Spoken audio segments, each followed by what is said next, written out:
Gunnery Sergeant Wade Braxton let the silence stretch for 3 full seconds after Captain Reese Callahan raised her hand, his weathered face settling into an expression that every Marine in the briefing room recognized instantly.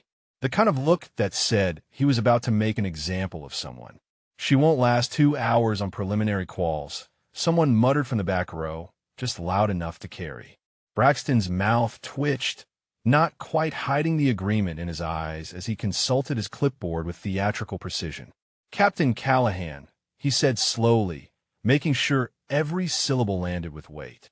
"You understand that the Falcon Range qualification has an attrition rate of 94% among combat-certified Marine snipers."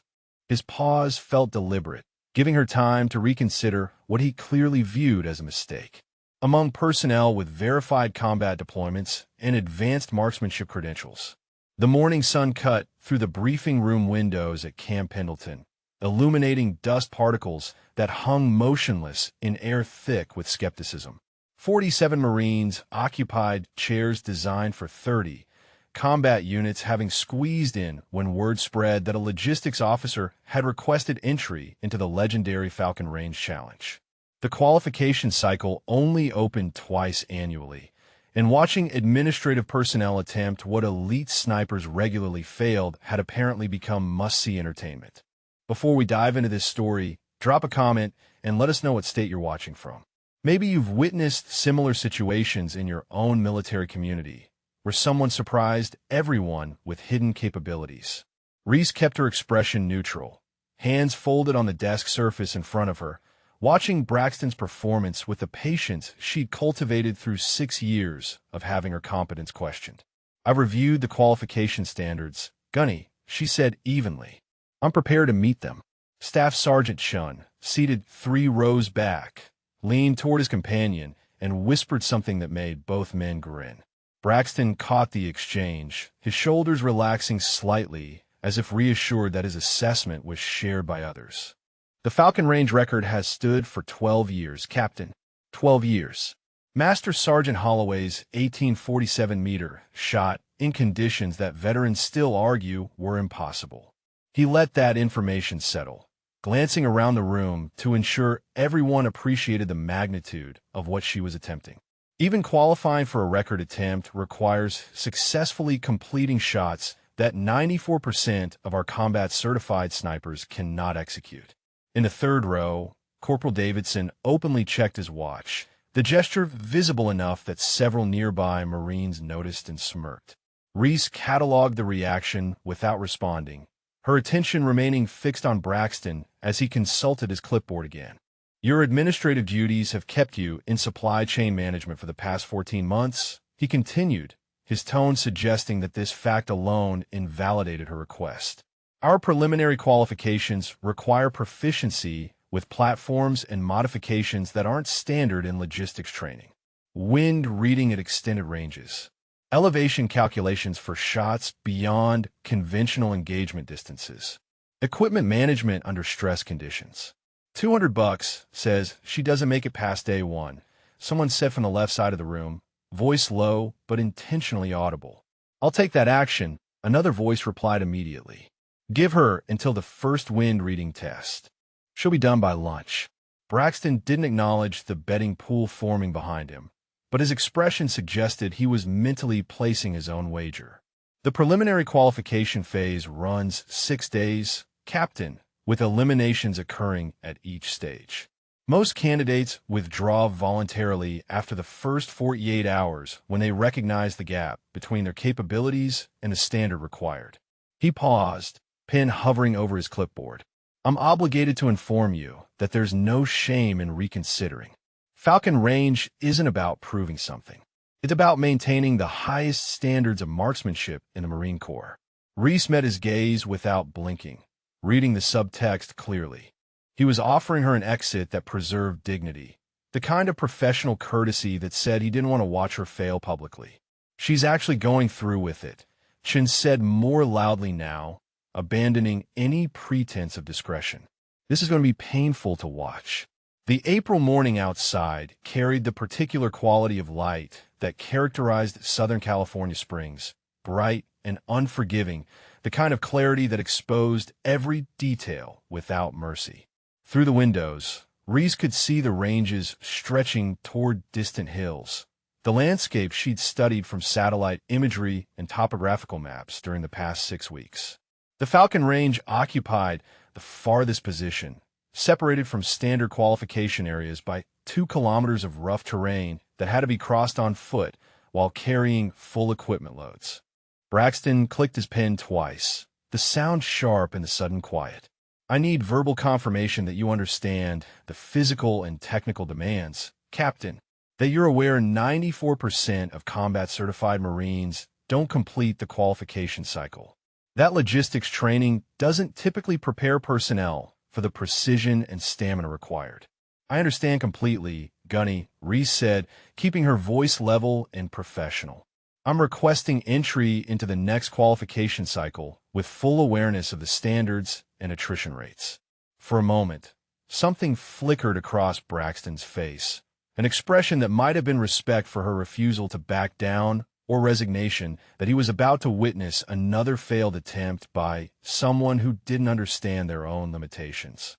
He marked something on his clipboard with sharp, decisive strokes. Qualification cycle begins off of 100 Monday morning. Report to Range 7 with full field equipment, hydration system, and personal weapon if you have one rated for precision work. He looked up, making direct eye contact. If you don't have appropriate equipment, we can issue standard gear, though I'll note that most successful candidates prefer weapons they've extensively trained with. I have equipment, Reese said simply, not elaborating on what that equipment might be or where she'd acquired proficiency with it. This should be entertaining, Davidson said to his neighbor, volume calculated to carry to the front of the room. How long before she realizes she's in over her head? First wind reading, his companion predicted confidently. Maybe second if she gets lucky. Braxton dismissed the briefing with a curt nod, and the room emptied in a controlled surge of Marines who'd already determined the outcome before she fired a single shot. Reese remained seated as bodies filed past, catching fragments of conversation that confirmed what the room's atmosphere had already communicated. Administrative officer trying for Falcon Range. Did you see Braxton's face? 94% attrition, and she thinks logistics training prepared her. Someone should have talked her out of it. When the last Marine cleared the doorway, Reese stood and collected her cover, moving through the empty briefing room toward the exit. Outside, the California sun hit her with immediate intensity, heat already building toward the afternoon peak that would send most personnel seeking air-conditioned refuge. She walked toward the parking area where her vehicle waited, passing combat units conducting morning exercises, the rhythmic cadence calls drifting across the base with familiar precision. Her hands didn't shake. Her breathing remained steady. The mockery and skepticism registered as simple data points, reactions she'd anticipated and planned for during the 6 weeks since she'd first requested entry into the qualification cycle. What they didn't know, what none of them could know, was that the last time she'd held a precision rifle in an official capacity, she'd been operating under a call sign that was still classified at levels above their clearance. Ghost Eye, earned across 3 continents in situations that would never appear in her service record, executing shots that made Holloway's legendary 1847-meter record look routine. But that was before the transfer to logistics that everyone assumed was evidence of limited capability rather than a deliberate choice made for reasons that didn't require their understanding or approval. Before she'd spent 14 months managing supply chains while her rifle skills remained sharp through private range sessions that no one witnessed or documented. Monday morning would begin the process of showing them what assumptions looked like when they collided with reality. For now, she had 4 days to prepare equipment and review the technical specifications of a range she'd already memorized down to individual wind flags and terrain features. The betting pools would grow larger as the weekend progressed. The skepticism would intensify, and on Monday morning at off of 100, she would report to Range 7 and begin demonstrating exactly how wrong 47 Marines and 1 gunnery sergeant had been about the capabilities of administrative personnel. Friday afternoon found Reese navigating the warren of supply depot corridors that constituted her official domain, tablet in hand, reviewing requisition forms that required her signature before the weekend shut down. The logistics building occupied the least prestigious real estate on Camp Pendleton, tucked between the motor pool and waste management facilities, a location that communicated everything about how the Marine Corps valued administrative functions compared to combat operations. Staff Sergeant Moreno looked up from his computer terminal as she approached, his expression carrying the careful neutrality of someone who'd heard news and wasn't sure how to address it. "Word travels fast," he said, not quite meeting her eyes. "About the Falcon Range thing." Reese signed off on a parts requisition without looking up. "Apparently so. Ma'am, if you don't mind me saying." Moreno hesitated, choosing words with visible caution. "That's a combat sniper qualification. The preliminary rounds alone wash out most infantry specialists." He gestured vaguely toward the depot's interior, where 3 other logistics personnel were visible through the glass partition, all studiously focused on their screens in a way that suggested they were listening to every word. "We deal with supply chain management, inventory systems, distribution protocols. It's just, different skill sets." "I appreciate your concern," Reese said evenly, moving to the next requisition form. "The qualification cycle starts Monday. I'll maintain my regular duties until then." Through the glass partition, she caught Corporal Hayes whispering something to Private First Class Ingwin, both men glancing toward her office before returning to their monitors. The base communication network operated faster than official channels, every conversation and speculation multiplying through informal connections until entire units possessed detailed knowledge of events within hours. By now, every Marine at Pendleton likely knew that the logistics captain had requested Falcon Range entry, and most had formed opinions about how that would conclude.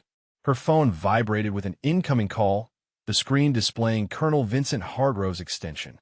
She excused herself from Moreno's desk and took the call in her private office, closing the door against curious eyes. "Captain Callahan." The colonel's voice carried the particular tone of senior officers who decided to intervene before situations became problematic. "I understand you've entered the Falcon Range qualification cycle."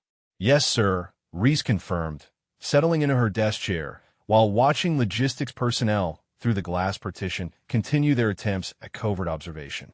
Hargrove's pause stretched long enough to communicate disapproval without requiring explicit statement. "Captain, I'm going to speak frankly. Falcon Range isn't about personal achievement or proving capabilities. It's about maintaining standards that define Marine Corps precision marksmanship. The qualification exists because we need shooters who can execute impossible shots under impossible conditions." He let that settle before continuing. "Your service record shows excellent performance in logistics management. Supply chain efficiency improved 23% during your tenure. Inventory accuracy reached levels we haven't seen in 5 years. That's valuable work that serves this base effectively." Reese waited, recognizing the preamble to a carefully constructed argument against her participation. "Sir, I've reviewed the qualification standards and believe I can meet them." "The standards aren't the issue," Hargrove said, his tone shifting toward something closer to paternal concern. "The issue is that combat-certified snipers with multiple deployments regularly fail these qualifications. Master Sergeant Holloway's record has stood 12 years because achieving it requires capabilities developed through years of specialized training and field experience." The colonel paused again, and Reese heard papers shuffling in the background. "I'm not questioning your dedication, Captain. I'm questioning whether putting yourself through a 94% failure rate serves anyone's interests, including your own. There's no shame in focusing on your actual area of expertise." Through her office window, the afternoon sun illuminated distant ranges where small figures moved through training exercises, the kind of combat preparation that defined Marine identity in ways that logistics management never would. Reese understood exactly what Hargrove was communicating beneath his diplomatic phrasing. Administrative personnel attempting combat qualifications created awkward situations when they failed publicly, and senior officers preferred avoiding awkwardness through preventive conversations. "I appreciate your concern, sir," Reese said carefully. I'm prepared to accept the outcome, whatever it may be. If I fail to meet standards, I'll withdraw without requiring intervention. Hargrove's sigh was barely audible, but unmistakable. Monday morning, off of 100 at Range 7. Gunnery Sergeant Braxton runs the preliminary qualifications, and he maintains strict standards. If at any point you recognize that continuing serves no purpose, there's no penalty for voluntary withdrawal. In fact, most experienced candidates choose that option within the first 48 hours. It demonstrates professional judgment rather than weakness. Understood, sir. After the call ended, Reese sat motionless for several minutes, watching logistics personnel through the glass partition gradually abandon their pretense of working and begin openly discussing what they'd heard. Hayes gestured emphatically while explaining something to Gwyn, his body language suggesting strong opinions about administrative officers attempting combat qualifications. Moreno had returned to his terminal, but kept glancing toward her office, concern evident in his posture. The weekend passed in a careful routine of equipment preparation and physical conditioning, activities conducted away from base where curious eyes couldn't observe and comment. Her rifle case remained locked in her quarters, its contents unknown to the Marines who assumed logistics officers use standard-issue weapons without custom modifications or specialized optics.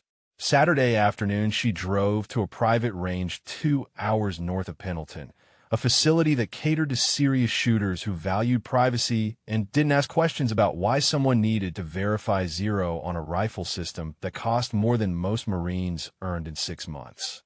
The shots fell exactly where she placed them, muscle memory and technical knowledge combining in the practiced rhythm she'd maintained through 14 months of administrative duties. Wind reading at 600 meters. Elevation calculations for extended distances. The particular breathing pattern that steadied heartbeat and eliminated tremor at the moment of trigger press. All still sharp, still precise, still capable of executing what others considered impossible. Sunday evening, she conducted final equipment checks in her quarters, laying out gear with the systematic thoroughness that separated successful operations from catastrophic failures. Rifle system with Schmidt and Bender optics calibrated to her specific shooting style. Kestrel weather meter for environmental data. Range finder capable of accurate measurements beyond 2,000 meters. Custom ammunition loaded to specifications that matched her weapon's particular characteristics. The loadout revealed expertise that logistics duties didn't explain, preparation that suggested experience beyond what her current assignment indicated. Her phone buzzed with a text message from an unknown number. Heard you're starting Falcon quals tomorrow. Just wanted to say good luck. You're going to need it. Administrative personnel usually tap out by the first wind reading test. No shame in it, though. Different skill sets for different jobs. She deleted the message without responding, recognizing the pattern of these communications.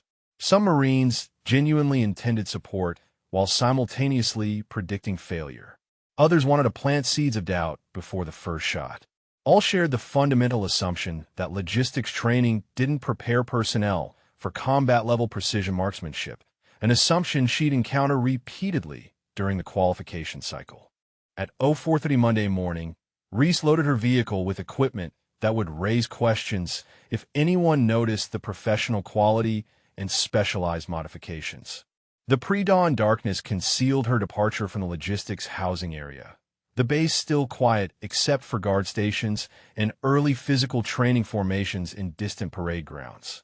She drove toward Range 7 through streets empty enough that headlights seemed intrusive, the route carrying her past combat unit, housing where Marines were just beginning to wake for their own morning activities.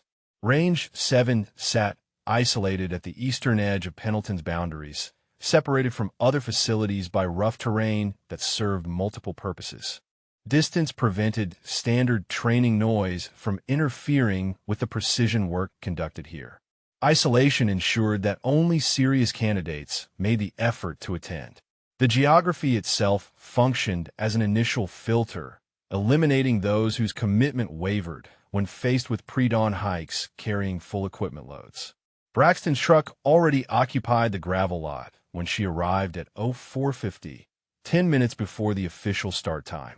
He stood near the range entrance with another instructor she didn't recognize, both men holding coffee thermoses and watching her vehicle approach with expressions that confirmed they'd been discussing her expected performance. She parked at the lot's far end and began unloading equipment, aware of their observation and careful to handle everything with professional competence that couldn't be dismissed as incompetent fumbling. Captain Callahan, Braxton called as she shouldered her pack and secured her rifle case. This is Staff Sergeant Kowalski. He'll be running technical assessments during preliminary qualifications. He paused, taking in her loadout with eyes trained to evaluate gear quality and configuration. You came prepared at least. That's more than some candidates manage. Kowalski nodded a greeting, his expression neutral in a way that suggested he'd already formed conclusions about how long she'd last. Most administrative personnel show up with standard equipment and no real understanding of what precision work requires, he said conversationally. Usually takes about 6 hours before they recognize the gap and withdraw voluntarily. Saves everyone time and awkwardness. Reese adjusted her pack straps without responding, letting her preparation speak for itself. The pre-dawn air carried the particular chill that characterized spring mornings in Southern California. Temperature that would climb rapidly once sun cleared the eastern hills, but currently demanded layered clothing and careful hydration planning. In the growing light, Range 7's full scope became visible, targets positioned at intervals that started reasonable and progressed toward distances that seemed impossible even with magnified optics. 2 other candidates arrived before off of 100. Both clearly from combat units based on their gear configuration and the easy confidence of Marines who'd qualified on conventional ranges dozens of times. They nodded to Braxton and Kowalski with familiarity that suggested prior acquaintance, then noticed Reese and exchanged glances that communicated surprise and skepticism without requiring words. "All right," Braxton announced precisely at off of 100. His voice carrying the parade ground authority of career, non-commissioned officers. "Welcome to Falcon Range preliminary qualifications. Over the next 6 days, you'll demonstrate capabilities that separate competent shooters from Marines who can execute mission-critical shots under extreme conditions. 94% of candidates don't complete this cycle.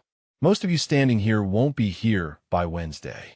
He let that information settle, making eye contact with each candidate. "There's no shame in recognizing your limitations early. What's shameful is wasting our time and resources when you know you can't meet the standard." His gaze lingered on Reese slightly longer than the others, a pause pregnant with unspoken expectations about which candidate would withdraw first. She met his eyes steadily, her expression revealing nothing about what the next 6 days would demonstrate regarding assumptions and reality. The first qualification stage required demonstrating basic proficiency at 600 meters, a distance that separated recreational shooters from those with genuine technical foundation. Braxton established firing positions on a concrete pad worn smooth by years of candidates, the surface marked with oil stains and brass casings that told stories of countless attempts and failures. 3 targets downrange, each presenting a 12-inch circle that looked deceptively large through magnified optics until environmental factors reduced that margin to something far more demanding. Sergeant First Class Vega arrived just after the briefing began, another combat veteran whose presence suggested he'd come specifically to watch the logistics officer attempt what he expected would be an entertaining failure. He positioned himself near Kowalski with the casual posture of someone settling in for a show, coffee thermos in hand, an expression already anticipating the inevitable. "She actually showed up," he said quietly to Kowalski, volume calculated to carry just far enough. "How long you giving her?" Kowalski checked his watch with theatrical precision. "First wind reading. Maybe 40 minutes if she's stubborn." The 2 combat unit candidates moved through their preliminary checks with efficient competence, both men demonstrating familiarity with precision equipment and environmental assessment that came from extensive training. Lance Corporal Torres settled into his firing position with smooth economy of movement, his breath control and trigger discipline immediately evident to anyone watching. Corporal Brennan took slightly longer establishing his setup, but his methodical approach suggested thoroughness rather than uncertainty. "Captain, you're up first," Braxton announced, his tone suggesting this ordering was deliberate strategy rather than random selection. "Let's see what administrative training produces for precision marksmanship." Reese moved to the firing line without comment, setting her rifle case on the concrete and beginning her setup routine with practiced efficiency that drew Vega's attention despite his presumed expectations. Her movements carried the unconscious precision of someone who'd performed these actions thousands of times, each step flowing into the next without wasted motion or hesitation. The rifle emerged from its case in component stages, barrel in action, and stock assembling with audible clicks that spoke of quality manufacturing and proper maintenance.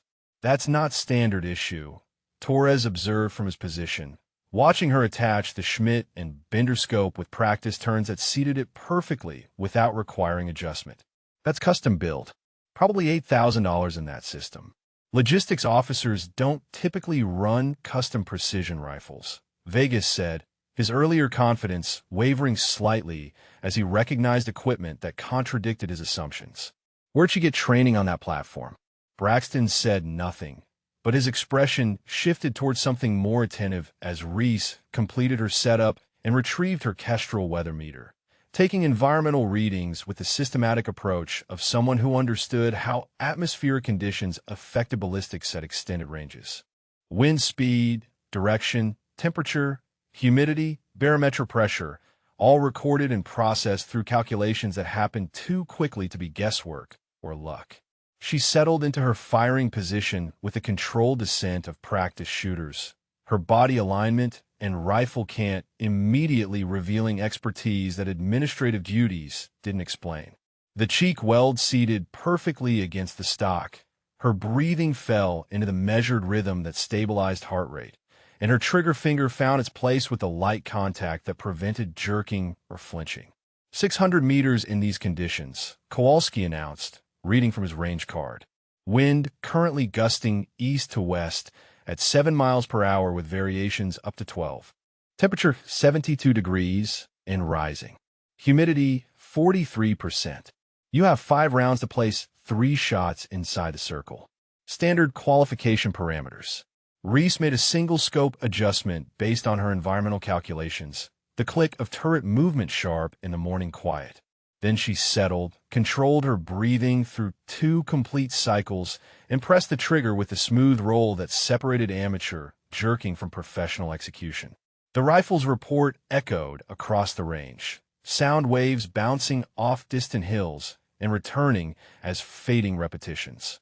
Through the spotting scope, Kowalski watched the target for 3 seconds before speaking, his voice carrying surprise he couldn't quite conceal. "Hit. 2 inches left of center. Lucky first shot," Vega muttered, but his tone suggested he was trying to convince himself rather than stating confident assessment. The second shot followed 20 seconds later, another controlled breath cycle and smooth trigger press that demonstrated consistency rather than random success. "Hit," Kowalski called again, this time with no delay. 1 inch right of center. Torres and Brennan had stopped their own preparations to watch, both men recognizing shooting that exceeded standard qualification levels. Administrative personnel didn't typically demonstrate this kind of precision, and the growing tension in their postures reflected the cognitive dissonance between their expectations and observed reality. Reese fired 3 more rounds with mechanical precision, each shot landing within the 12-inch circle with accuracy that would have been impressive from combat-certified snipers and was effectively impossible from someone whose service record showed 14 months of logistics management. When the 5th round impacted, Kowalski lowered his spotting scope and looked at Braxton with an expression that asked questions neither man could answer. 5 for 5, Kowalski announced unnecessarily, the results visible to everyone watching. All within qualification parameters, several exceeding standard by significant margins. Braxton approached the firing line as Reese safed her weapon and began breaking down her position, his weathered face revealing nothing about whatever thoughts were processing behind professional neutrality. "Captain, where exactly did you receive precision marksmanship training?" That's not typical logistics curriculum.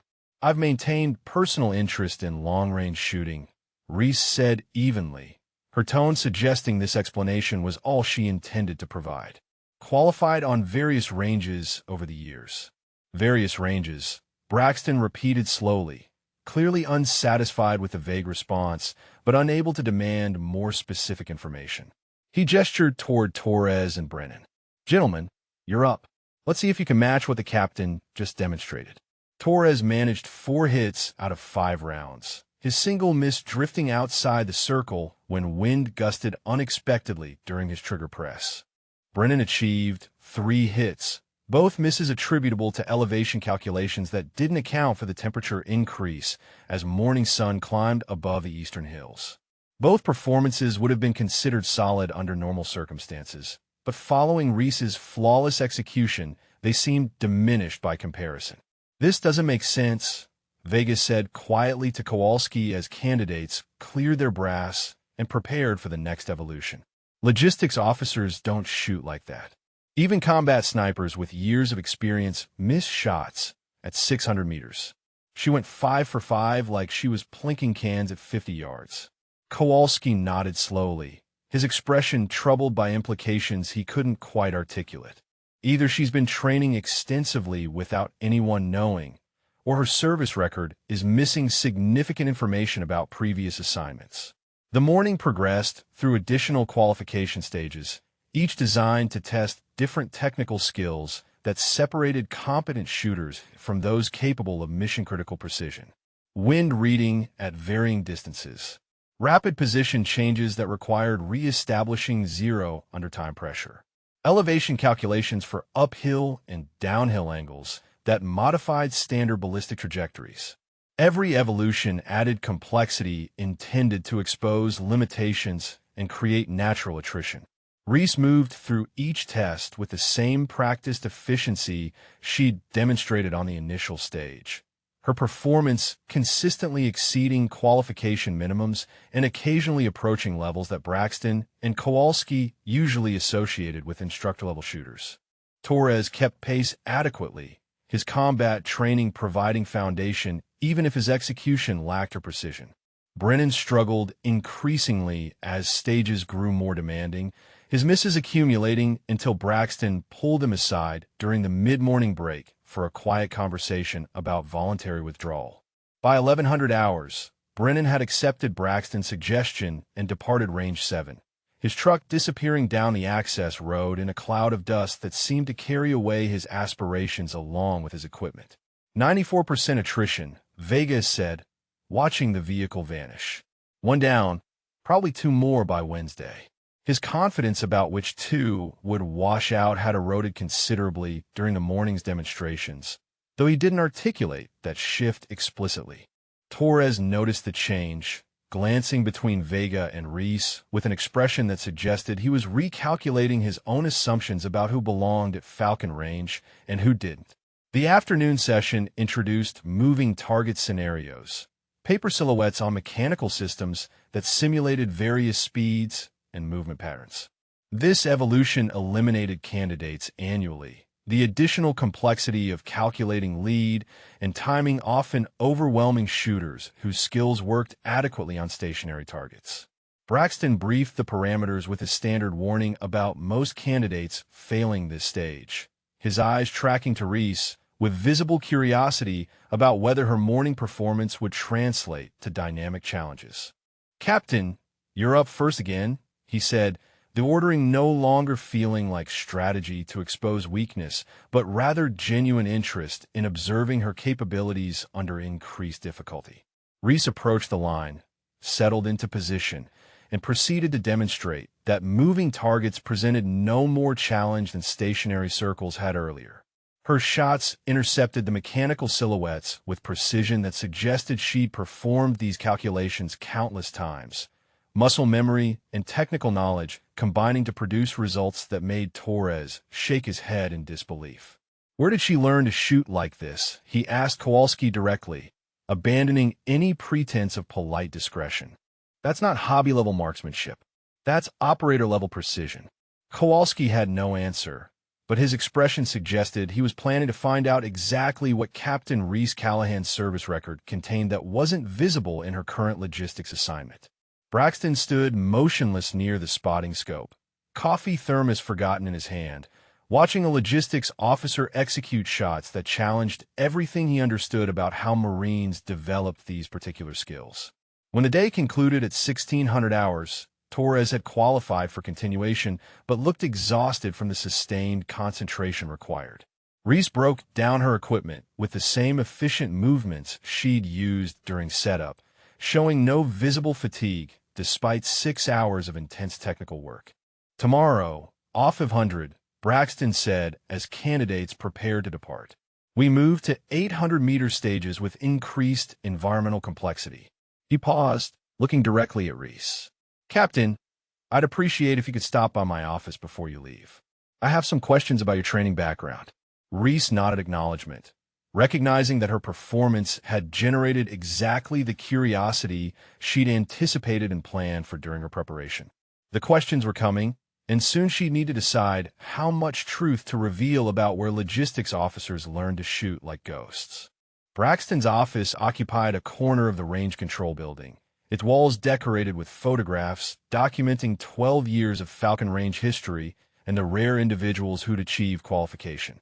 Master Sergeant Holloway's image held the prominent center position, frozen in the moment after his record-setting shot, his expression captured somewhere between disbelief and triumph. Reese studied the photograph while Braxton settled behind his desk, recognizing the particular look that came from executing something that seemed impossible until the moment it happened.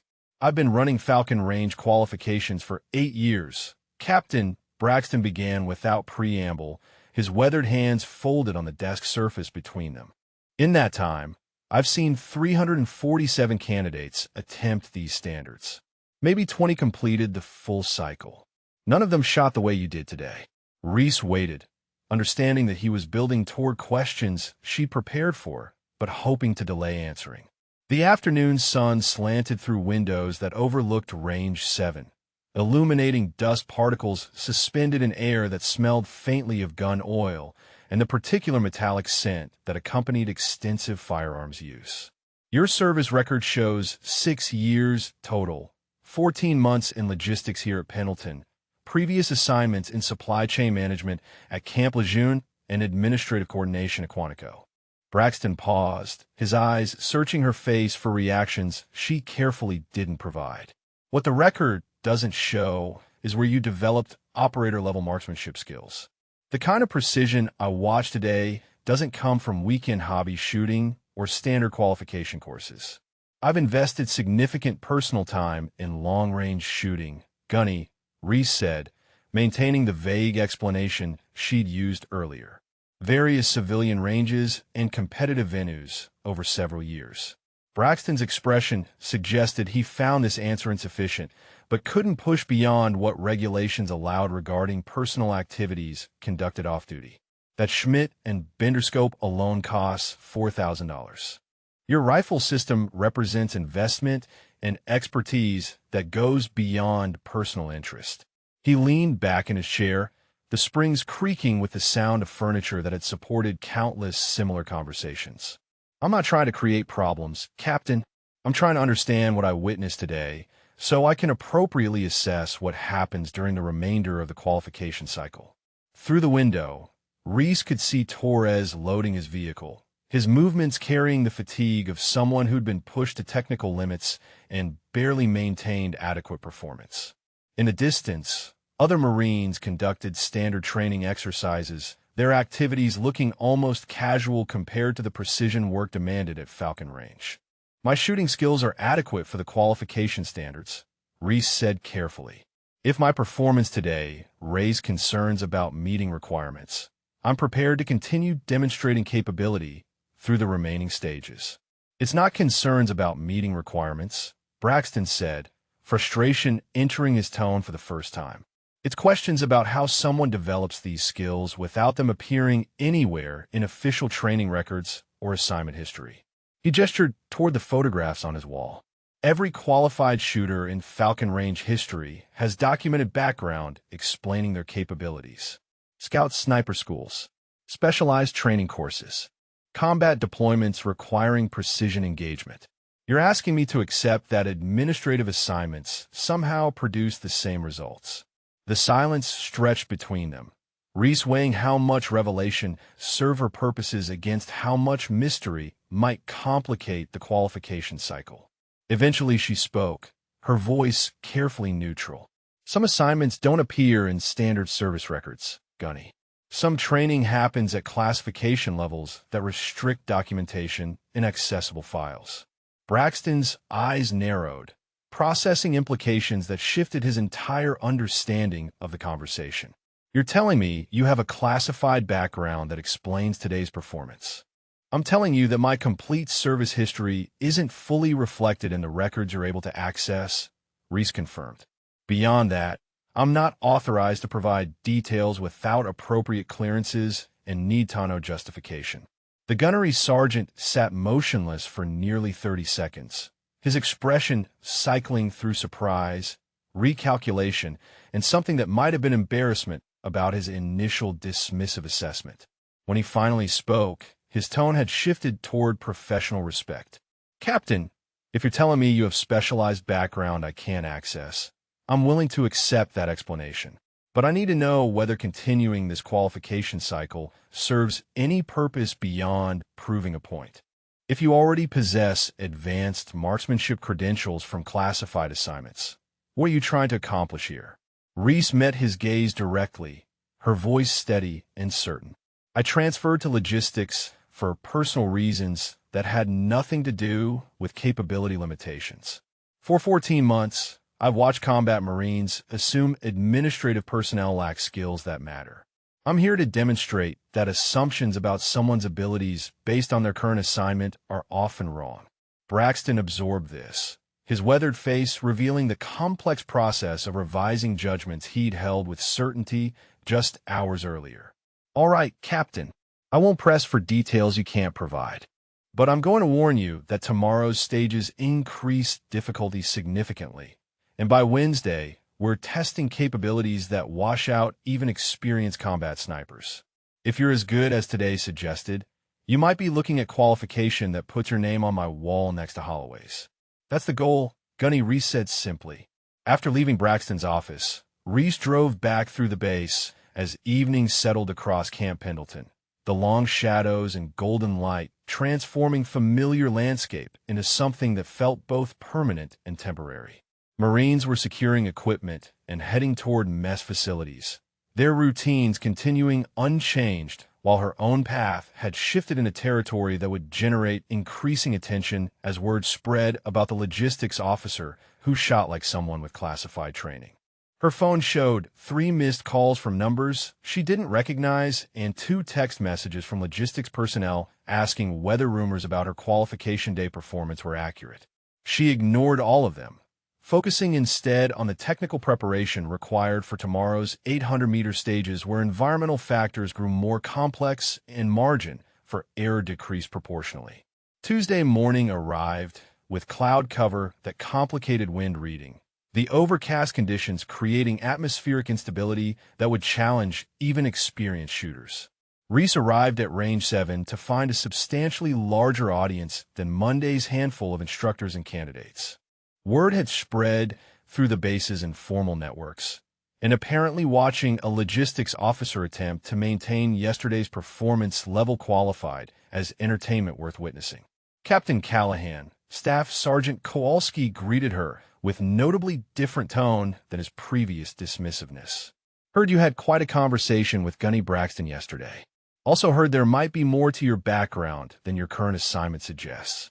Some assignments don't make it into accessible records, Sergeant, Reese said, using the same careful phrasing she'd given Braxton. My capabilities are what matter for qualification purposes. Torres arrived moments later, nodding to Reese with the respect of someone who'd witnessed undeniable skill and adjusted his assumptions accordingly. Ma'am, he said simply, the single word carrying acknowledgement that yesterday had transformed their professional dynamic. 2 new candidates joined for Tuesday's session, both from reconnaissance units with documented sniper school credentials. Sergeant Pace introduced himself with the quiet confidence of someone who'd earned respect through demonstrated capability rather than claimed expertise, his handshake firm and his eyes assessing Reese with curiosity rather than skepticism. Staff Sergeant Riley carried himself with similar professional competence, though his expression suggested he'd heard about Monday's performance and arrived prepared to evaluate whether rumors matched reality. The audience positioned themselves along the range perimeter, maybe 15 Marines who'd found reasons to be near Range 7 despite having no official connection to qualification activities.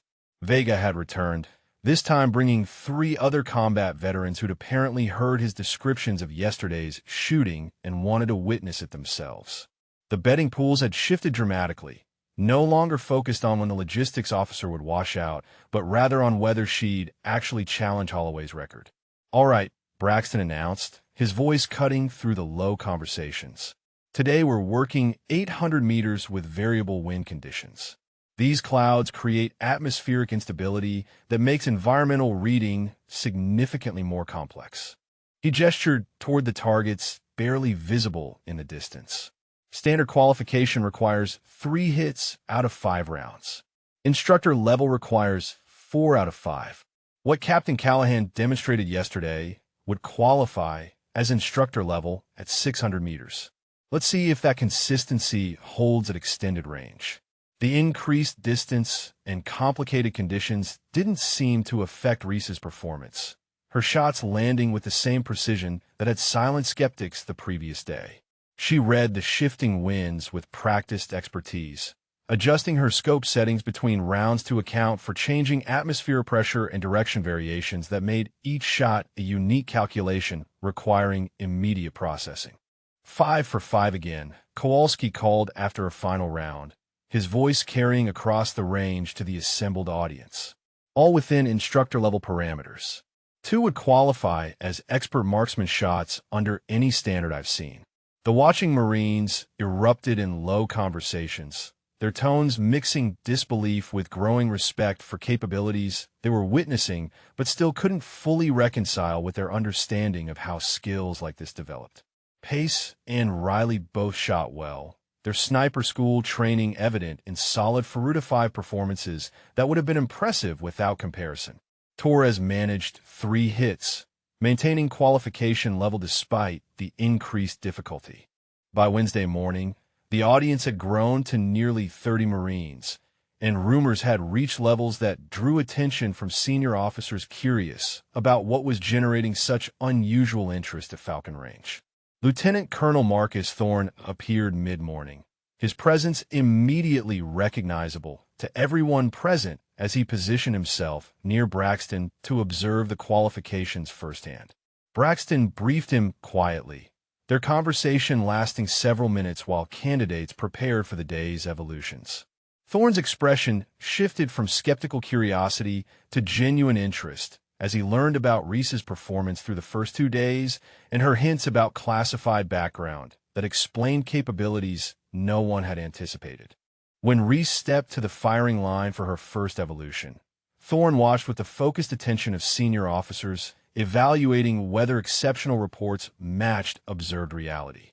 She proceeded to demonstrate that, if anything, reports had understated her precision, her shots at 1,000 meters landing with accuracy that made even Pace and Riley exchange glances of professional admiration. "Gunny," Thorne said quietly to Braxton as Reese completed her final round, "I think we might be witnessing someone qualify for a record attempt." "When's the last time that happened?" "4 years ago, sir," Braxton replied, his voice carrying the particular tone of someone watching their assumptions about the world fundamentally restructure. "And that candidate had 8 years of documented combat sniper experience. Captain Callahan's been in logistics for 14 months, and before that has no visible specialized training in her accessible records." Thorne nodded slowly, his gaze remaining fixed on Reese as she broke down her position with practiced efficiency. "Then I suspect her accessible records don't tell the complete story, Colonel. The question is what happens when she reaches the actual record attempt stages and everyone on this base is watching." Thursday morning brought the kind of weather that range instructors described as character building, wind gusting unpredictably from multiple directions, and temperature fluctuations that required constant recalculation of ballistic trajectories. The 1,200-meter stage separated shooters who understood environmental factors from those who merely hoped their rounds would land approximately where aimed. Reese arrived to find the audience had swelled beyond what Range 7's perimeter could comfortably accommodate. Marines positioning themselves on hillsides and equipment sheds to gain vantage points for watching what had become the most discussed event on Camp Pendleton. Colonel Hargrove stood near Braxton's observation post, his presence communicating that senior leadership had taken official notice of the qualification cycle's unexpected developments. Major Diane Kelso from the Public Affairs Office occupied a position nearby, her tablet recording notes about an event that might warrant documentation if outcomes justified the attention. The atmosphere had shifted from routine qualification observation to something approaching spectator sport, though everyone maintained professional composure that barely concealed their genuine curiosity. "Captain Callahan," Hargrove said as Reese completed her equipment setup, his tone carrying none of the dismissive concern from their phone conversation days earlier. "I understand you've been demonstrating exceptional capabilities this week. Braxton tells me you're tracking for possible record attempt qualification." "The stages have gone well so far, sir," Reese replied neutrally, not wanting to appear overconfident about challenges that remained ahead. Hargrove nodded, studying her with the reassessment visible in his expression. "He tells me there might be aspects of your service history that aren't reflected in your standard personnel file. That would certainly explain some things." He paused, choosing his next words carefully. "Regardless of background, what you're accomplishing here is generating significant positive attention. The idea that administrative personnel can compete at this level challenges assumptions in ways that benefit the entire logistics community." Torres approached the firing line for his evolution, the reconnaissance Marine having survived 3 days of progressively difficult stages through solid performance that kept him in qualification status without matching Reese's precision. The 1,200-meter targets appeared impossibly small even through magnified optics, and the swirling wind conditions made accurate environmental reading nearly impossible for anyone without extensive experience interpreting atmospheric behavior. He managed 2 hits out of 5 rounds, both shots requiring multiple seconds of waiting for wind patterns to stabilize enough that calculations had any chance of accuracy. It was respectable performance under brutal conditions, but everyone watching recognized that maintaining qualification at this stage meant accepting significant attrition was separating serious candidates from those who'd merely been competent at shorter ranges. Pace stepped up next, his sniper school credentials evident in methodical approach that treated each shot as a unique problem requiring individual solution. He achieved 3 hits, the 3rd round landing so close to the target edge that Kowalski required magnified verification before calling it valid. When he stepped back from the line, his expression carried the satisfaction of someone who'd pushed technical limits and barely succeeded. Riley followed with similar 3-hit performance, though his rounds clustered tighter within the target zone and suggested slightly superior wind reading capability.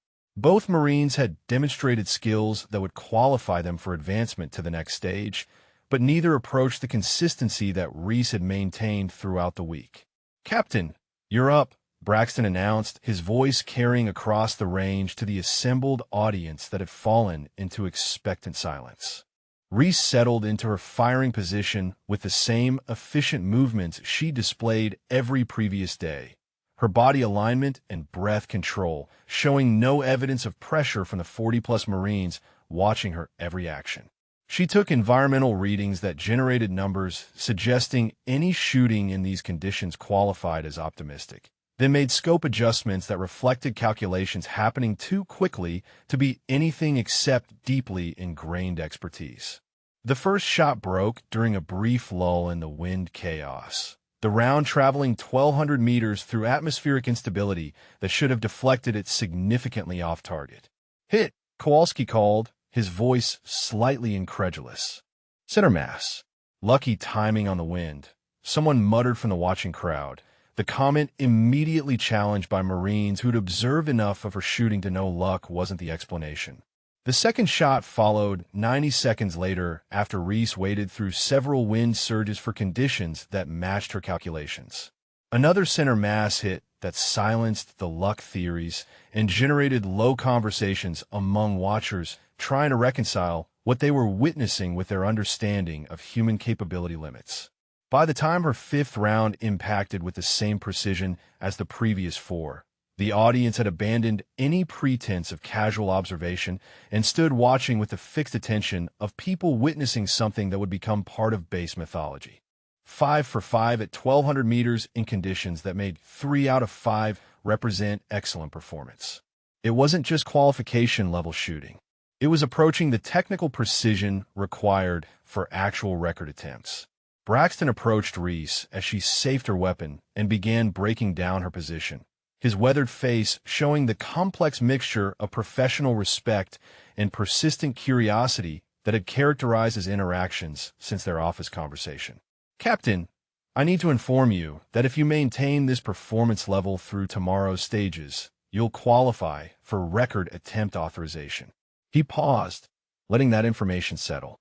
"In 12 years of running Falcon Range, I've only authorized 6 record attempts. 3 of those Marines had over a decade of specialized sniper experience. The others had documented backgrounds that explained their capabilities. You're about to join a very exclusive group." "I understand, Gunny," Reese said simply, her tone suggesting she'd anticipated this progression since before arriving at Range 7. The crowd dispersed slowly as the day's qualifications concluded, Marines lingering in small groups to discuss what they'd witnessed and speculate about Friday's final qualification stages. Reese overheard fragments of conversation that revealed how dramatically the base narrative had shifted over 4 days. Remember when everyone was betting on her washing out first day? Logistics officer shooting better than recon Marines with sniper school credentials. Something classified in her background that nobody can talk about. Ghost-level precision that doesn't appear in any training records. Torres caught up with her as she loaded equipment into her vehicle, his expression carrying the particular respect of someone who'd competed directly against superior capability and possessed the professional maturity to acknowledge it. "Ma'am, I just wanted to say that watching you shoot this week has been educational. Whatever your background is, it's clear you've earned skills that most of us will spend careers trying to develop." "Thank you, Sergeant," Reese replied, appreciating the genuine compliment. "You shot well yourself under difficult conditions. Making it to day 4 puts you in a small percentage of candidates who attempt these qualifications." After Torres departed, Reese sat in her vehicle for several minutes before starting the engine, allowing herself a moment to process how the week had unfolded. The mockery and dismissal from Monday morning felt like distant memory, replaced by growing respect and intense curiosity about capabilities she'd kept carefully hidden during 14 months of administrative duties. Tomorrow would bring the final qualification stages at 1,500 meters, distances where even expert shooters struggled to maintain consistency. Success there would authorize her for the record attempt that had been her goal since requesting entry into the cycle. Her phone buzzed with a text from an unknown number. "Entire base is talking about you. Tomorrow's going to draw a crowd like nothing Range 7 has seen. Hope you're ready for everyone watching when you make your record attempt. We're all rooting for you now." Pretty amazing turnaround from Monday's betting pools. She deleted the message, but couldn't ignore the reality it represented. What had started as a personal mission to challenge assumptions about administrative personnel had evolved into something larger, a base-wide event that carried implications beyond simply proving individual capability. Logistics Marines who'd spent careers being dismissed by combat units were watching her demonstrate that different assignments didn't mean lesser skills, and that visibility created responsibility she hadn't fully anticipated when volunteering for qualification. Thursday evening found her conducting final equipment checks with even more systematic thoroughness than usual, verifying every component of her rifle system and confirming her ammunition lot maintained consistent performance characteristics. The 1,500-meter stage would test her technical limits in ways that shorter distances hadn't, requiring calculations that pushed beyond comfortable margins and demanded absolute precision in every aspect of execution. She reviewed her environmental data from earlier in the week, identifying patterns in how Pendleton's geography affected wind behavior at different times of day and under various atmospheric conditions. The knowledge she'd accumulated through classified operations on 3 continents included detailed understanding of how terrain influenced ballistics at extreme ranges, expertise that would prove essential during tomorrow's final qualification stages. Sleep came easily despite the significance of what Friday would bring. Her confidence based on thousands of shots fired under conditions that made Falcon Range look controlled and predictable. She'd executed mission-critical precision under hostile fire, calculated trajectories while injured and exhausted, and maintained technical perfection when failure meant consequences far beyond washing out of a qualification cycle. Tomorrow would simply require demonstrating publicly what she'd proven privately countless times before. Friday morning arrived with clear skies and stable atmospheric conditions that qualified as ideal for extreme range shooting, the kind of weather that eliminated environmental excuses and placed performance entirely on shooter capability. Reese drove toward Range 7 watching the sun illuminate distant hills, knowing that by afternoon she'd either be authorized for a record attempt or would have failed at the final qualification stage in front of the largest audience that had assembled all week. The crowd exceeded 60 Marines by the time she arrived. Personnel from every unit on base having found justification for being near Range 7 during morning hours when the logistics captain would attempt to complete qualification at distances that tested human precision limits. Colonel Hargrove stood in the observation area with 3 other senior officers whose presence communicated that this had become an official event worthy of command attention.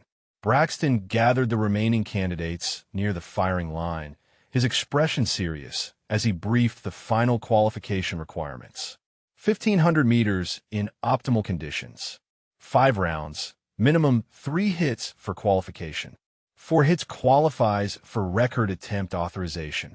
He paused, making eye contact with each candidate. In 12 years, 43 shooters have attempted this stage. 9 have qualified for earned record attempt authorization. What you're about to attempt represents the absolute peak of Marine Corps precision marksmanship standards. Torres would shoot first, followed by Pace and Riley, with Reese positioned last in the order that had become standard throughout the week. She watched the other 3 Marines push their technical limits against distances that reduced even expert shooting to percentages and probability, each hit representing triumph, and each miss confirming why so few ever qualified for record attempts. Torres achieved 2 hits, his third shot missing by inches when wind shifted microseconds before his trigger press. It was heartbreaking near success that left him 1 hit short of qualification, and his expression as he cleared the line showed the particular disappointment of someone who'd given maximum effort and fallen just short of an extraordinary goal. Pace managed 3 hits, qualifying for advancement, but missing the 4th hit threshold for record attempt authorization. Riley matched that performance, both Marines demonstrating skills that confirmed their sniper school credentials while acknowledging that record-level capability remained beyond their current expertise. Then Reese stepped to the firing line as 60 Marines watched in near-complete silence, and everything that had built across 5 days of qualification stages focused into the moment when the logistics officer would either validate or fail to justify the attention her performance had generated. The 1,500-meter target appeared as little more than a dark speck against the hillside backdrop, visible through her scope but requiring absolute precision in every calculation to have any chance of consistent impact. Reese settled into her firing position with the controlled descent that had become familiar to the watching audience, her movements generating the kind of focused silence that accompanied moments when collective attention narrowed to a single point of interest. She retrieved her Kestrel weather meter and began taking environmental readings, the device displaying data that she processed through calculations refined across operations on 4 continents and in conditions that range from Arctic cold to desert heat. Wind speed steady, at 8 miles per hour from the northwest. Temperature, 76 degrees. Humidity, 31%. Barometric pressure indicating stable atmospheric conditions that eliminated one variable from an equation that still contained enough complexity to challenge even expert shooters. Behind her, Kowalski provided official range conditions for the watching audience, his voice carrying the professional tone of someone narrating an event that had transcended routine qualification into something approaching historic significance. 1,500 meters, optimal shooting conditions, target presenting 12-inch circle. Captain Callahan needs 3 hits for qualification, 4 for record attempt authorization. Reese made her scope adjustments with practiced precision, each click of the turrets representing calculations that factor distance, environmental conditions, ballistic coefficients, and the particular characteristics of a rifle system. The mathematics happened automatically now, processed through neural pathways carved by thousands of repetitions until the conscious mind barely participated in producing the correct solution. Her breathing fell into the measured rhythm that stabilized heart rate and eliminated tremor, the 2-second inhale and 4-second exhale that created physiological conditions for precision trigger control. Through her scope, the target centered in the reticle as she made final adjustments for the slight crosswind component that would affect bullet trajectory during its multiple-second flight. The first shot broke cleanly during the natural pause between breaths, the trigger press smooth and straight without lateral movement that would disturb point of aim. The rifle's recoil cycled through her shoulder as sound waves propagated across the range, the report echoing off distant hills while her round traveled toward a target so far away that several seconds passed before impact could be confirmed. "Hit," Kowalski announced, his voice carrying clear relief despite efforts at professional neutrality. 2 inches right of center. The watching Marines released collective breath they hadn't realized they were holding, low conversations erupting briefly before silence reasserted itself as Reese chambered another round and settled back into position. 1 hit down, 3 more needed for record attempt authorization, and everyone present understood that maintaining consistency at this distance required capabilities that existed in only the smallest percentage of Marine shooters. Her second shot followed 2 minutes later after she waded through a brief wind surge that would have deflected the round outside acceptable margins. The calculations adjusted for the shifted conditions, her scope coming back to center on a target that seemed impossibly distant even through magnified optics. "Hit," Kowalski called again, this time with growing confidence in his voice. "Center mass." Colonel Hargrove leaned toward Braxton, his voice quiet but audible to those standing nearby. "Gunny, I've watched a lot of qualification shoots over my career. What I'm seeing here is something different. This isn't someone pushing their limits and getting lucky. This is someone operating well within their capability range." "Agreed, sir," Braxton replied, his weathered face showing the complete transformation from Monday morning's dismissive skepticism. Whatever classified background she has, includes training and experience that puts her in a category beyond what we typically see even from our best snipers. The third shot landed with the same precision as the first 2, Reese's consistency at 1,500 meters making the distance seem less extreme than the struggles of previous candidates had suggested. She'd now achieved qualification minimum, 3 hits that ensured she'd complete the cycle successfully. But the audience wasn't watching to see her simply qualify. They were watching to see if she'd earn the 4th hit that would authorize a record attempt at Holloway's legendary 1847-meter shot. Major Kelso typed rapidly on her tablet, recording observations about an event that was clearly generating the kind of positive narrative that public affairs existed to document and promote.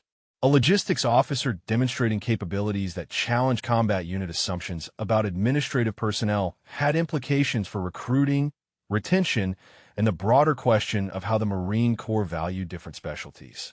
Reese chambered her 4th round with the same efficient movement she'd used for the previous 3, showing no visible pressure from the significance of what this shot represented. Her breathing cycled through the established pattern. Her body position remained stable and consistent, and her trigger finger found its place with the light contact that prevented anticipation or flinching.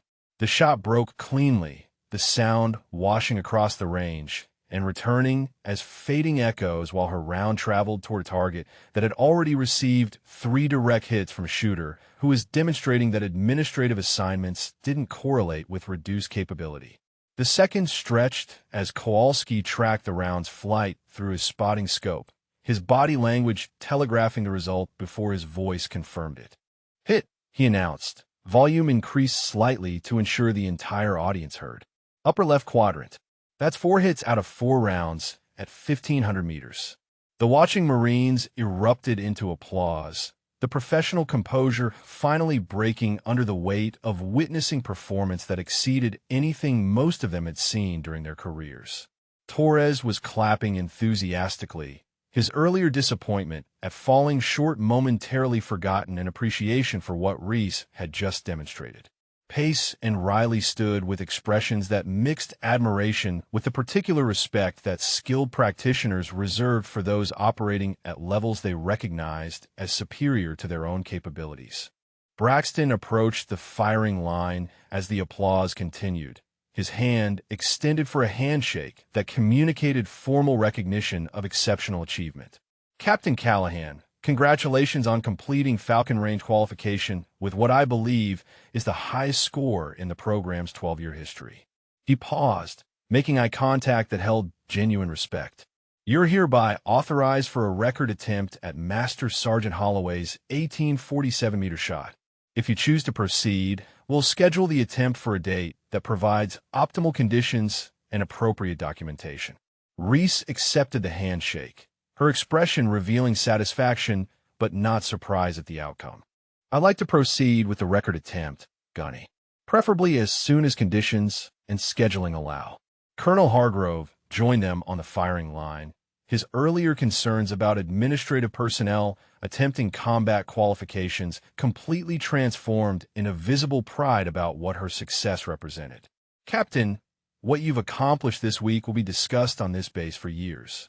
You've challenged assumptions in ways that benefit everyone who serves in support roles." He extended his own hand for a congratulatory shake. "When you're ready to schedule your record attempt, you'll have full command support and whatever resources you need." The crowd gradually dispersed as the morning concluded, small groups of Marines lingering to discuss what they'd witnessed and speculate about whether the logistics officer who'd qualified with a perfect score at 1,500 meters could actually break a record that had stood for 12 years against attempts by the Marine Corps' best snipers. The betting pools had evolved again, no longer questioning her capability, but rather predicting by how much she might exceed Holloway's legendary distance.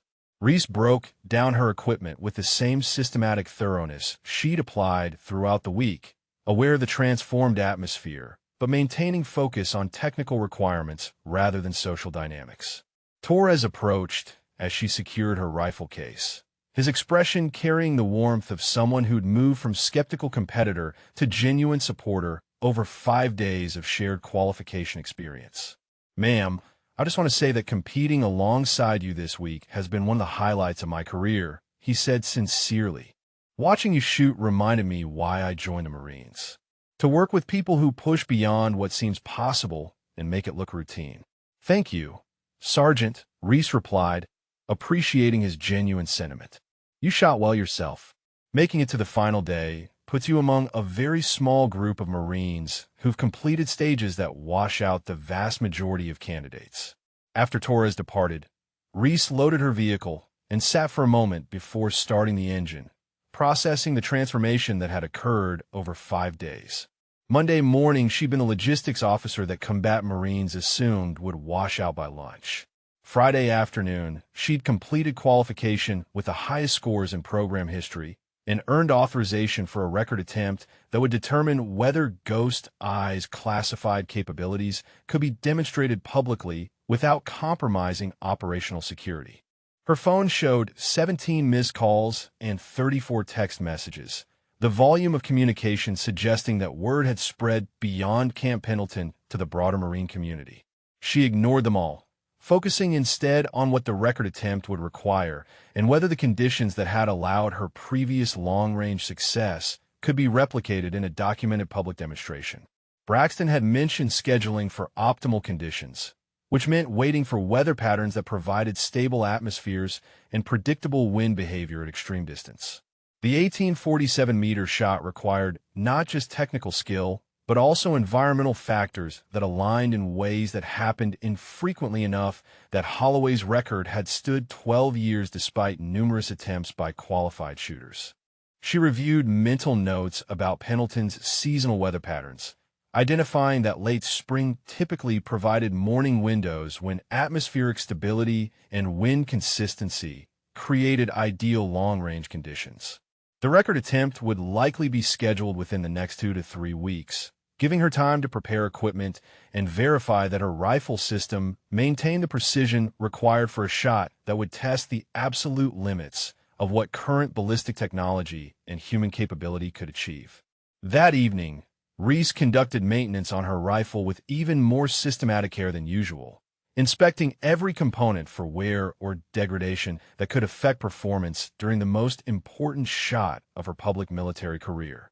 The barrel showed minimal wear despite the week's extensive use. The action cycled smoothly without binding or hesitation, and the scope maintained perfect zero when she verified it against her laserbore sight. Her ammunition supply included rounds from the same manufacturing lot she'd used throughout qualification, consistency that eliminated variables when attempting a shot where inches of deviation at the source translated to feet of miss at the target. She segregated her best remaining rounds based on weight tolerances measured to 1/10 of a grain, ensuring that the ammunition used for the record attempt represented the absolute peak of what her loading specifications could produce. The preparation felt familiar, reminiscent of mission planning for classified operations where success required eliminating every controllable variable and accepting that uncontrollable factors would still influence outcomes in ways that demanded real-time adaptation. The difference was that this shot would happen with 60-plus Marines watching, with official documentation recording every detail, and with her name potentially joining Holloway's on Braxton's office wall as proof that the logistics officer they dismissed on Monday morning possessed capabilities that challenged everything they'd assumed about who belonged at Falcon Range and who didn't. She finished her equipment checks as darkness settled across the base, satisfied that her rifle system was prepared for whatever came next. Tomorrow would bring conversations with Braxton about scheduling and official requirements for documented record attempts. The days after would involve waiting for weather conditions that aligned with the technical demands of an 1847-meter shot. And then would come the moment when Ghost I stopped being a classified call sign and became a documented reality that proved administrative assignments didn't diminish the skills that mattered when precision and capability were tested at their absolute limits. The logistics depot felt different when Reese returned Monday morning, her weekend having been consumed by equipment verification and mental preparation, while the base communication network distributed news about her qualification performance across every unit at Pendleton. Staff Sergeant Moreno stood as she entered, his earlier cautious concern replaced by visible pride that one of their own had accomplished something the entire Marine Corps would be discussing. "Ma'am, congratulations on the qualification," he said warmly, gesturing toward the common area where other logistics personnel had gathered. "Everyone here has been following your progress. What you did Friday changes how people think about administrative Marines." Through the glass partition, Reese could see Hayes and Gwynn along with 4 other logistics specialists watching her arrival with expressions that mixed pride with something approaching awe.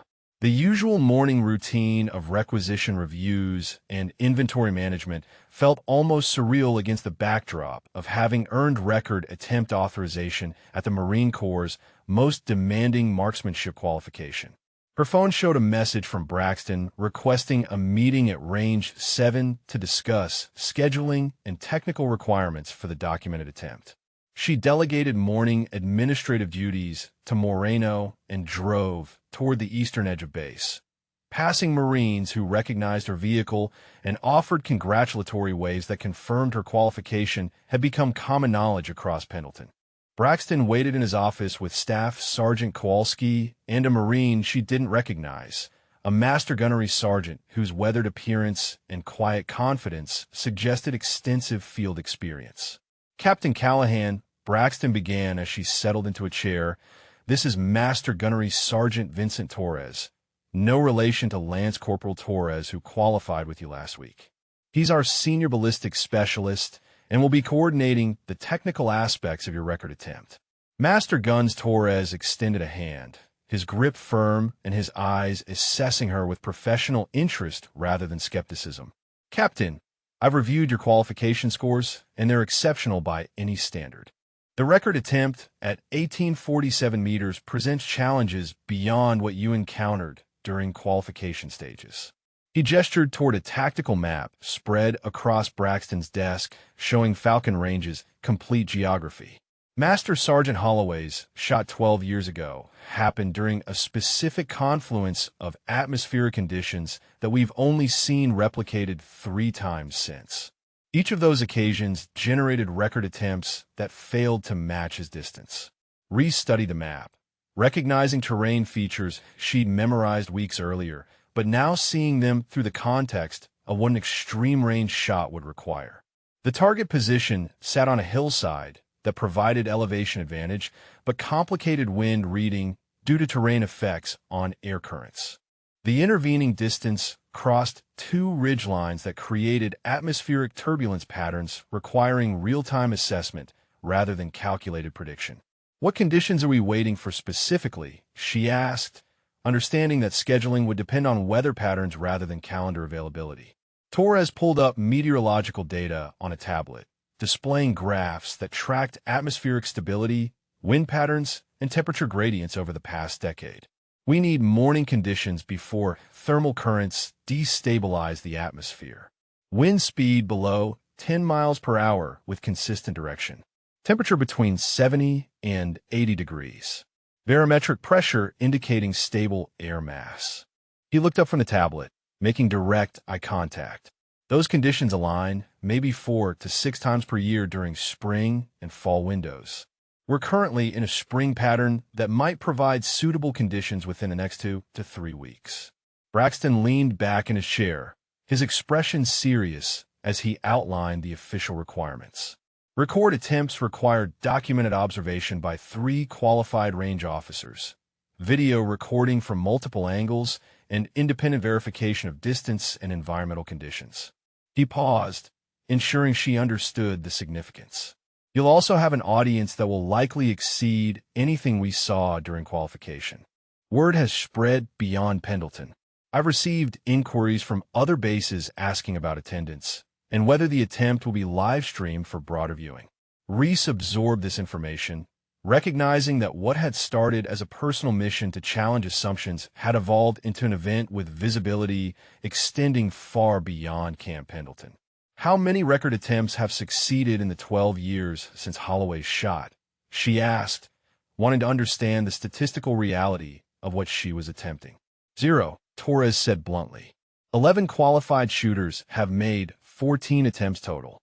The closest anyone came was 1793 meters, still 54 meters short of the record."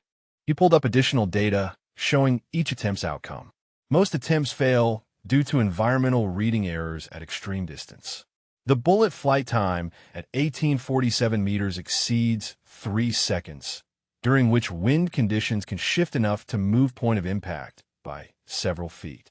The technical challenges were substantial but not insurmountable," Reese knew, having executed shots at comparable distances during classified operations where failure carried consequences far beyond missing a target. The difference was that those operations happened without documentation or witnesses, allowing for multiple attempts and environmental selection that official record shoots didn't permit. "I understand the challenges," she said calmly. "When conditions align, I'm prepared to make the attempt with full documentation and observation." Braxton nodded, seeming satisfied with her realistic assessment rather than overconfident bravado. "We'll monitor weather patterns continuously. When forecasts indicate suitable conditions, I'll notify you with 48 hours advance notice. That should provide adequate time for final preparation and allow command to arrange appropriate observation and documentation. The meeting concluded with technical discussions about ammunition selection, equipment verification protocols, and the specific procedures that would govern the documented attempt. Reese left Range 7 with a clearer understanding of what the coming weeks would require and the recognition that her shot would happen under scrutiny that made qualification seem private by comparison. Tuesday brought the first media attention. A reporter from Marine Corps Times requesting an interview about the logistics officer who'd qualified for a record attempt with perfect scores at 1,500 meters. Public Affairs coordinated the conversation, Major Kelso sitting in to ensure that nothing discussed compromised operational security regarding Reese's classified background. The reporter, a former Marine who understood the significance of what Falcon Range qualification represented, asked questions that revealed genuine interest rather than superficial curiosity. What motivated you to attempt these qualifications given your administrative assignment? How did you develop the skills that allowed you to outperform combat-trained snipers? What message does your success send to other Marines in support roles?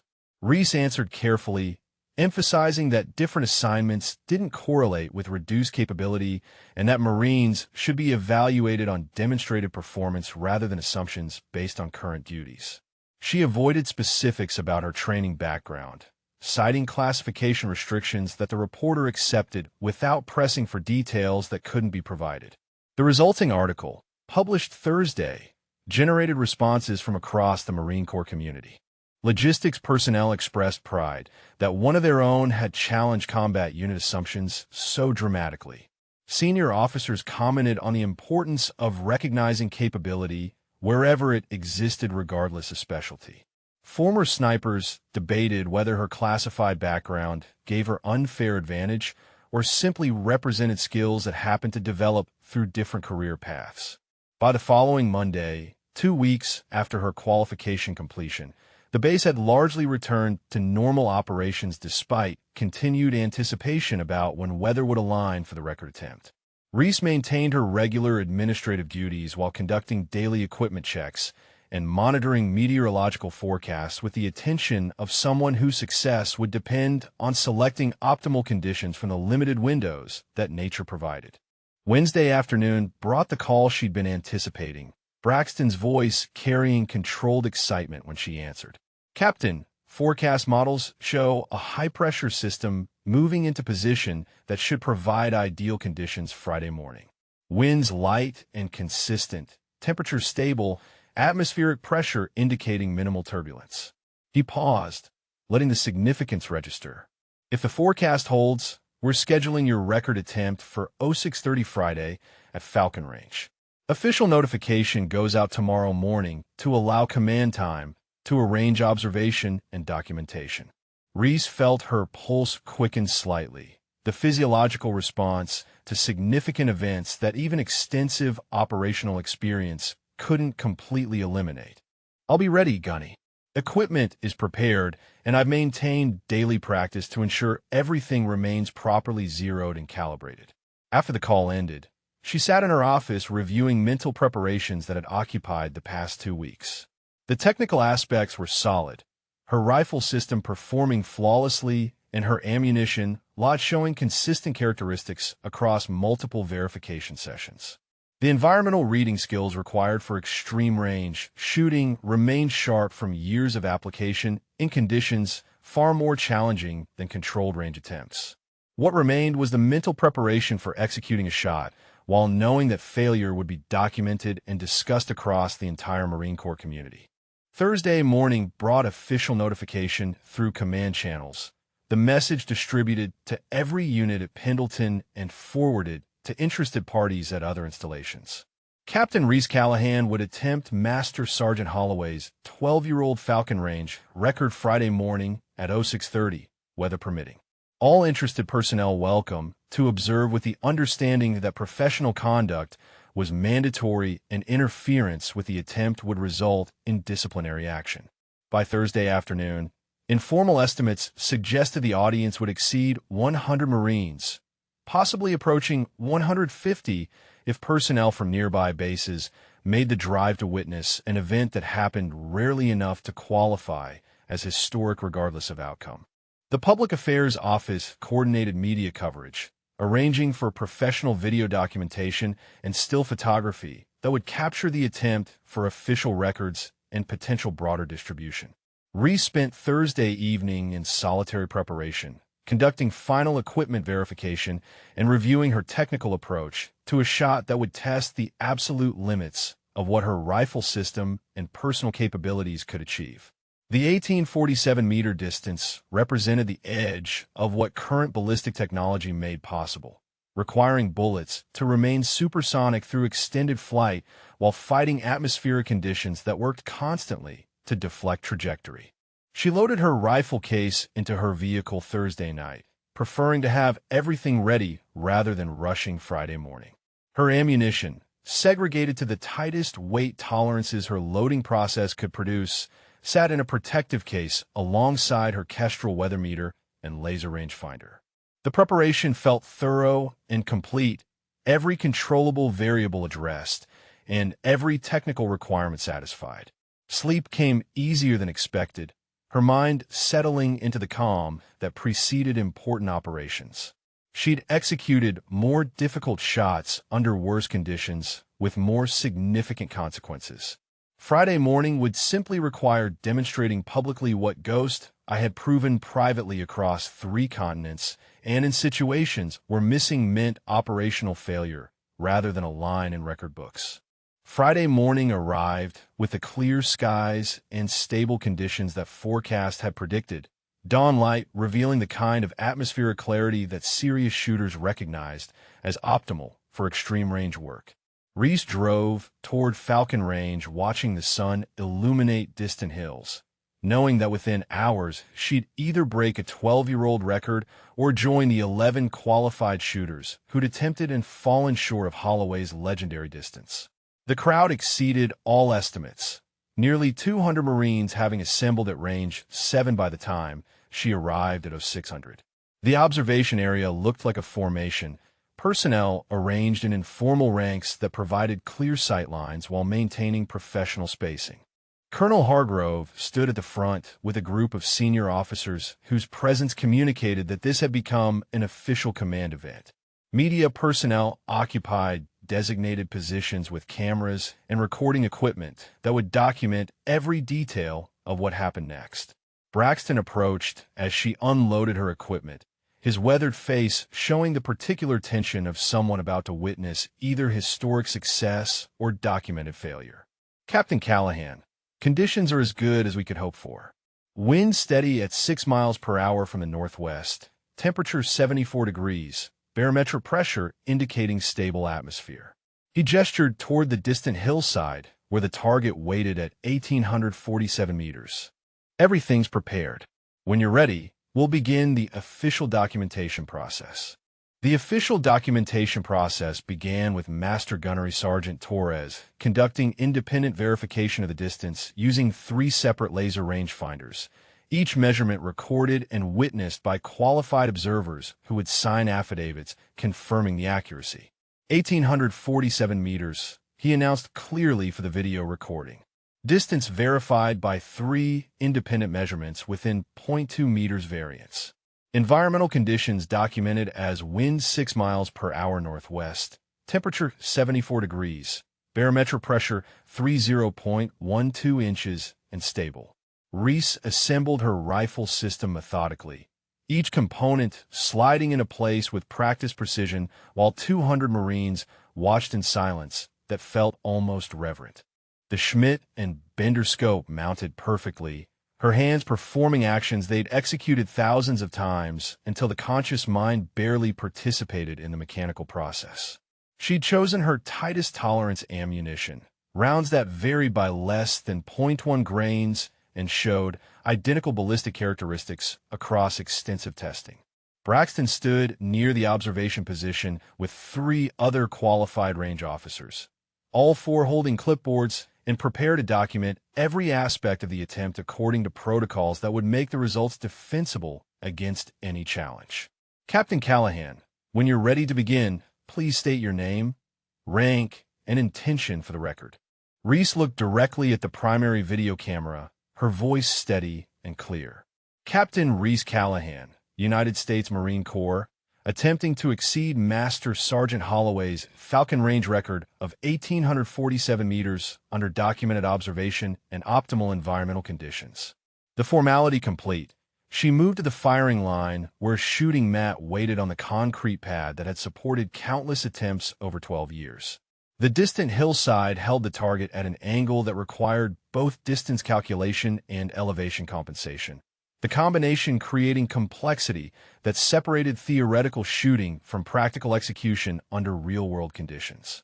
She settled into position with controlled descent, her body alignment textbook perfect, and her cheek weld seating against the stock with the consistency that came from muscle memory carved through repetition.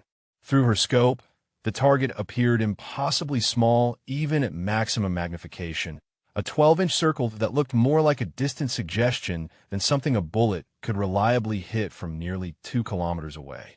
Her Kestrel weather meter provided environmental data that she processed through ballistic calculations refined across years of application in situations where accuracy meant mission success and error meant operational failure. The mathematics happened automatically, her mind producing the correct scope adjustments without conscious step-by-step reasoning about drop compensation, wind drift, Coriolis effect, and a dozen other variables that influenced bullet flight at extreme ranges. The scope turrets clicked with precise adjustments, each movement representing calculations that accounted for environmental conditions and the particular characteristics of her rifle system and ammunition. She'd zeroed this setup at 100 meters, and the adjustments required to shift point of impact to 1,847 meters pushed the turrets through full rotations that tested the limits of what the mechanical system could accommodate. Behind her, the assembled Marines maintained absolute silence. 200 people collectively holding breath while waiting for a shot that might not happen for minutes or even hours, depending on when environmental conditions aligned perfectly with their calculations and preparation. Master Guns Torres monitored his own weather instruments, ready to call any significant changes that would require recalculation before the attempt. Reese's breathing settled into the measured pattern that stabilized her heart rate and eliminated the micro-movements that could shift point of aim at critical moments.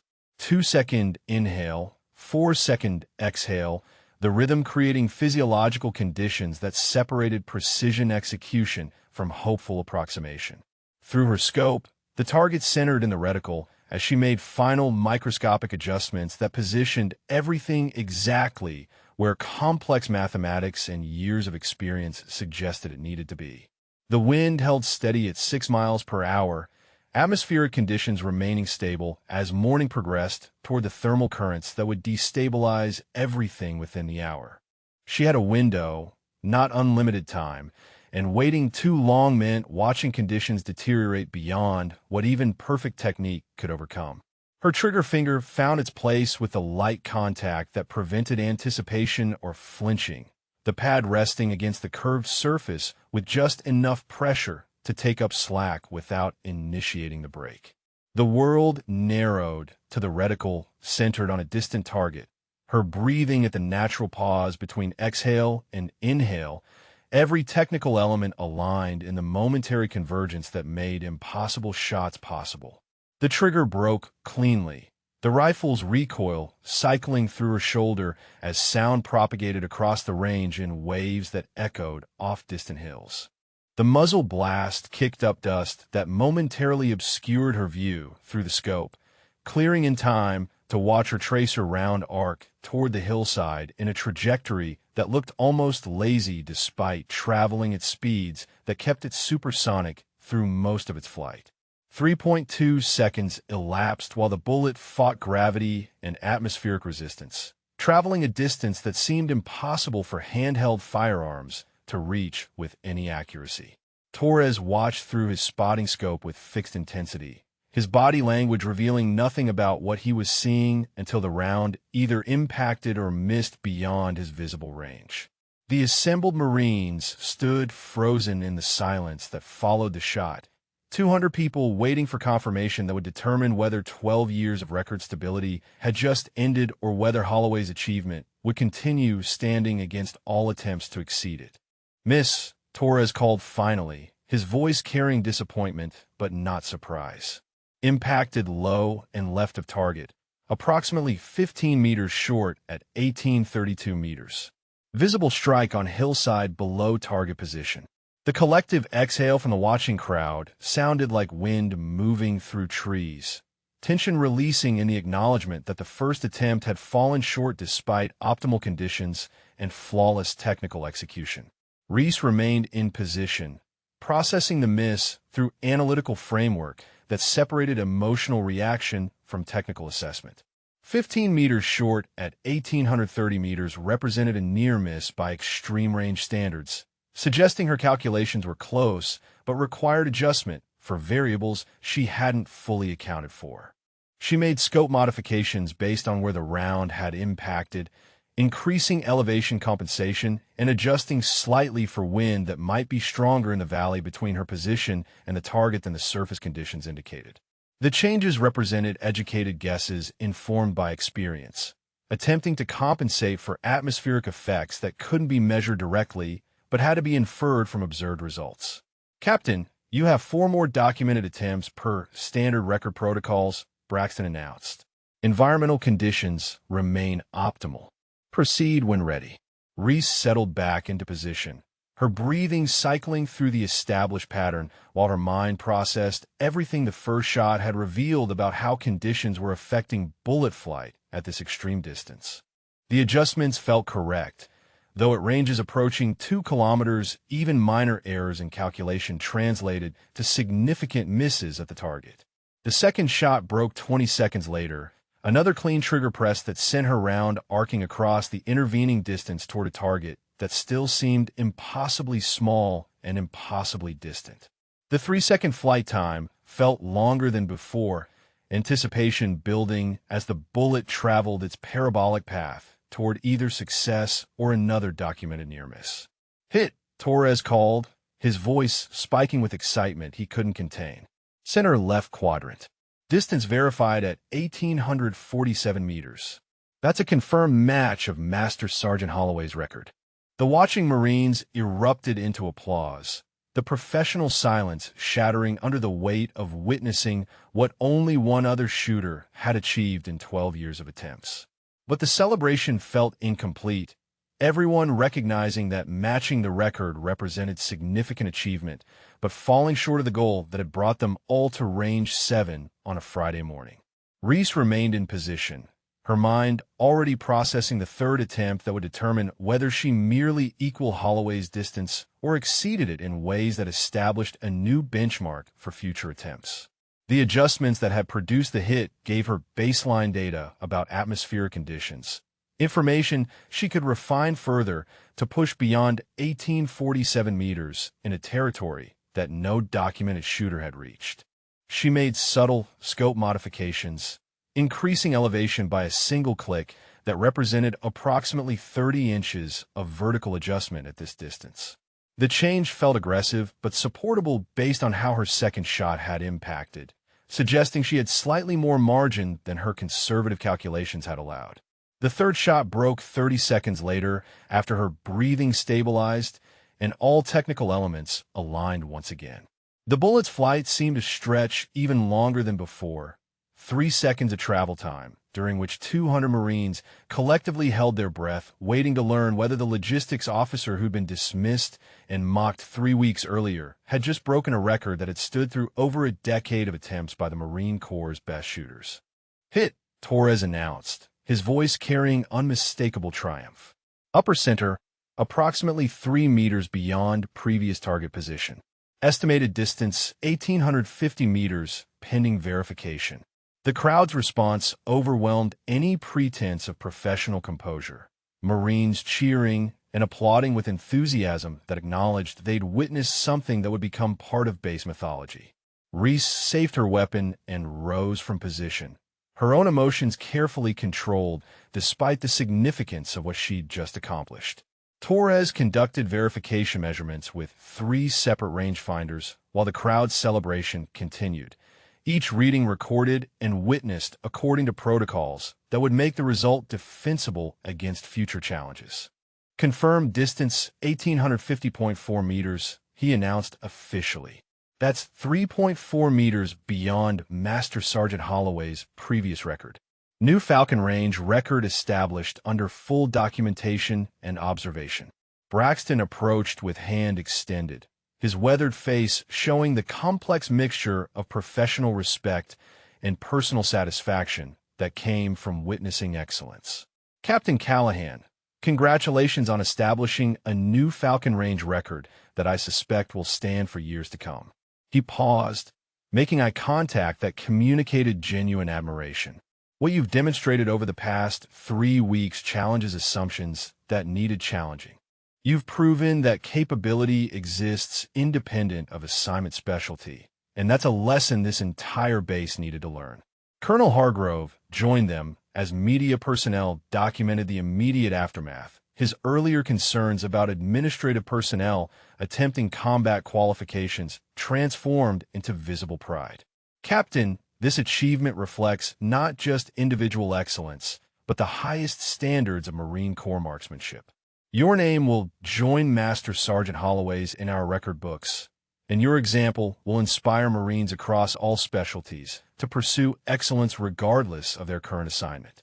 The logistics specialist from her depot had made the trip to Range 7. Moreno leading a group of 6 who'd watched one of their own accomplish what combat units had assumed was impossible for administrative personnel. They approached with expressions mixing pride and something approaching vindication, their own professional worth validated by Reese's demonstration that support roles didn't correlate with reduced capability in areas that mattered.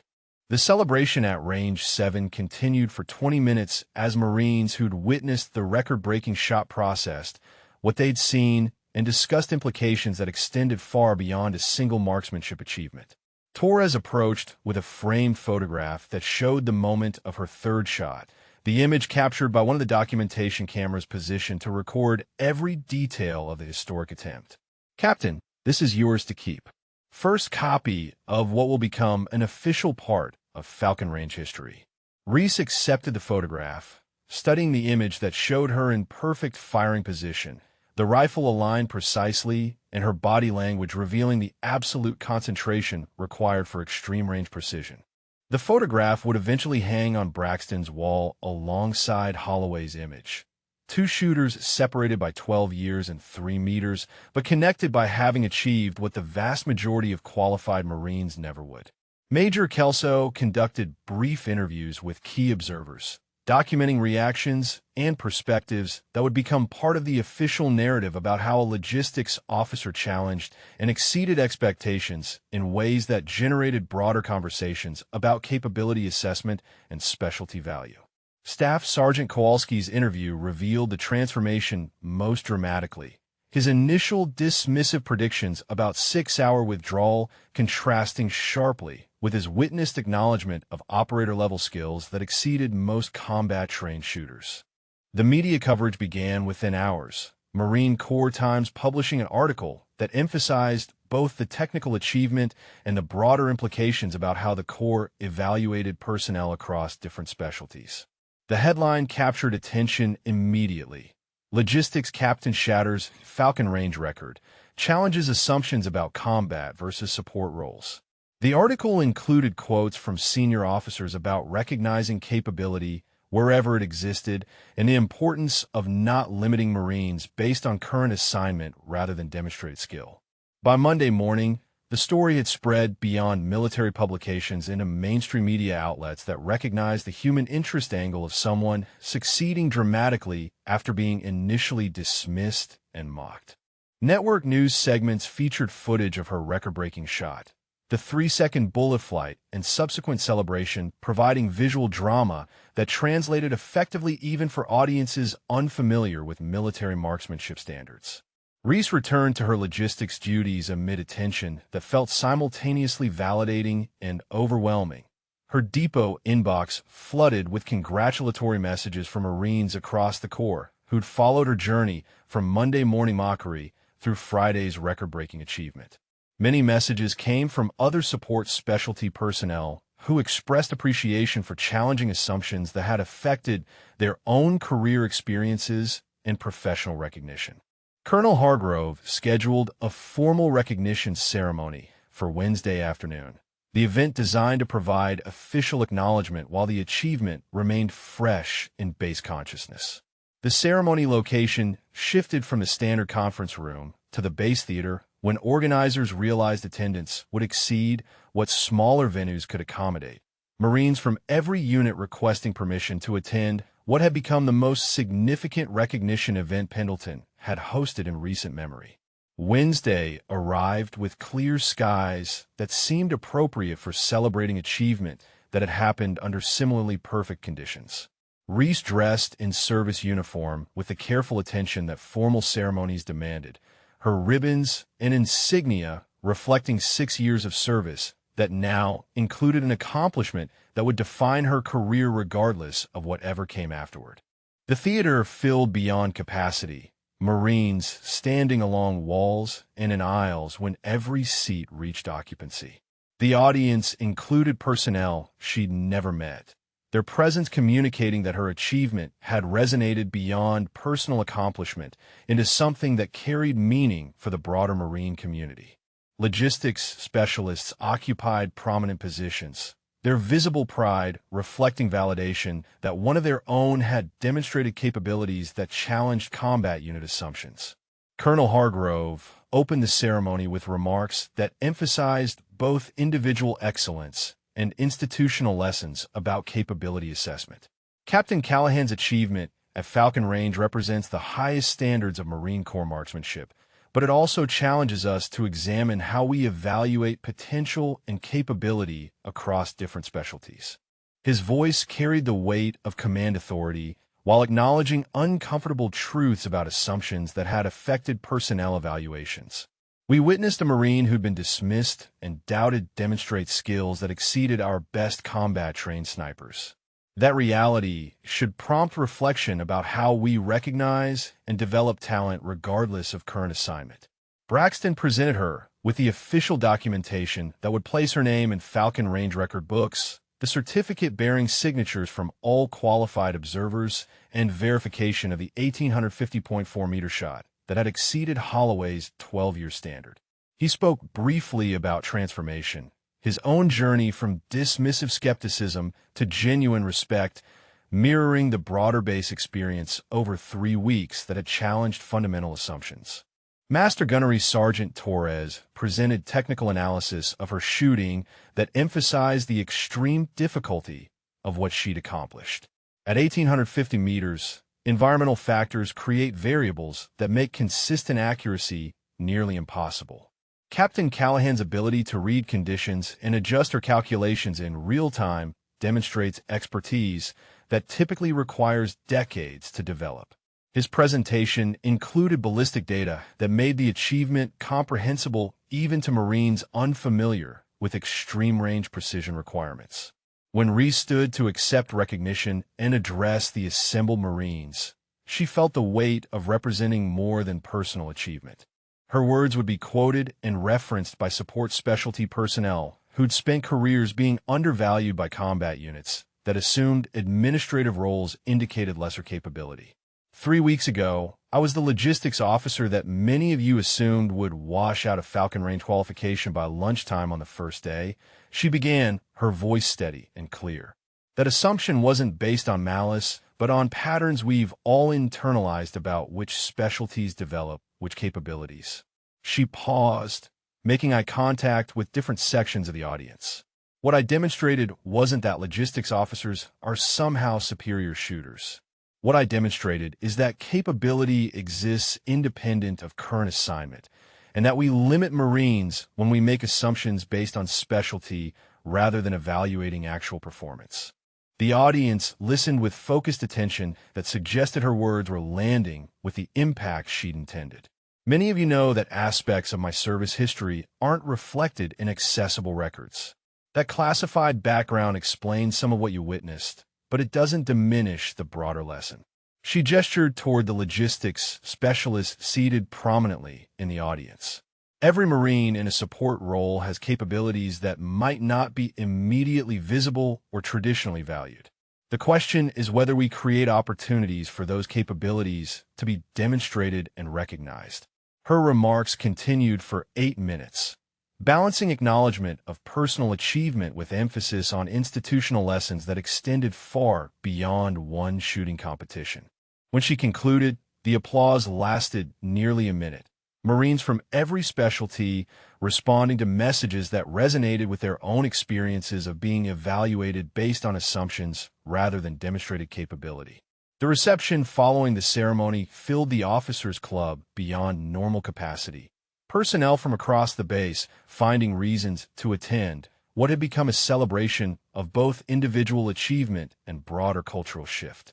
Reese found herself surrounded by Marines wanting to offer personal congratulations and share their own stories about times when assumptions had limited their opportunities or recognition. Torres, the lance corporal who'd competed alongside her during qualification, approached with visible emotion that he didn't try to conceal. "Ma'am, I just wanted to thank you for what you've done.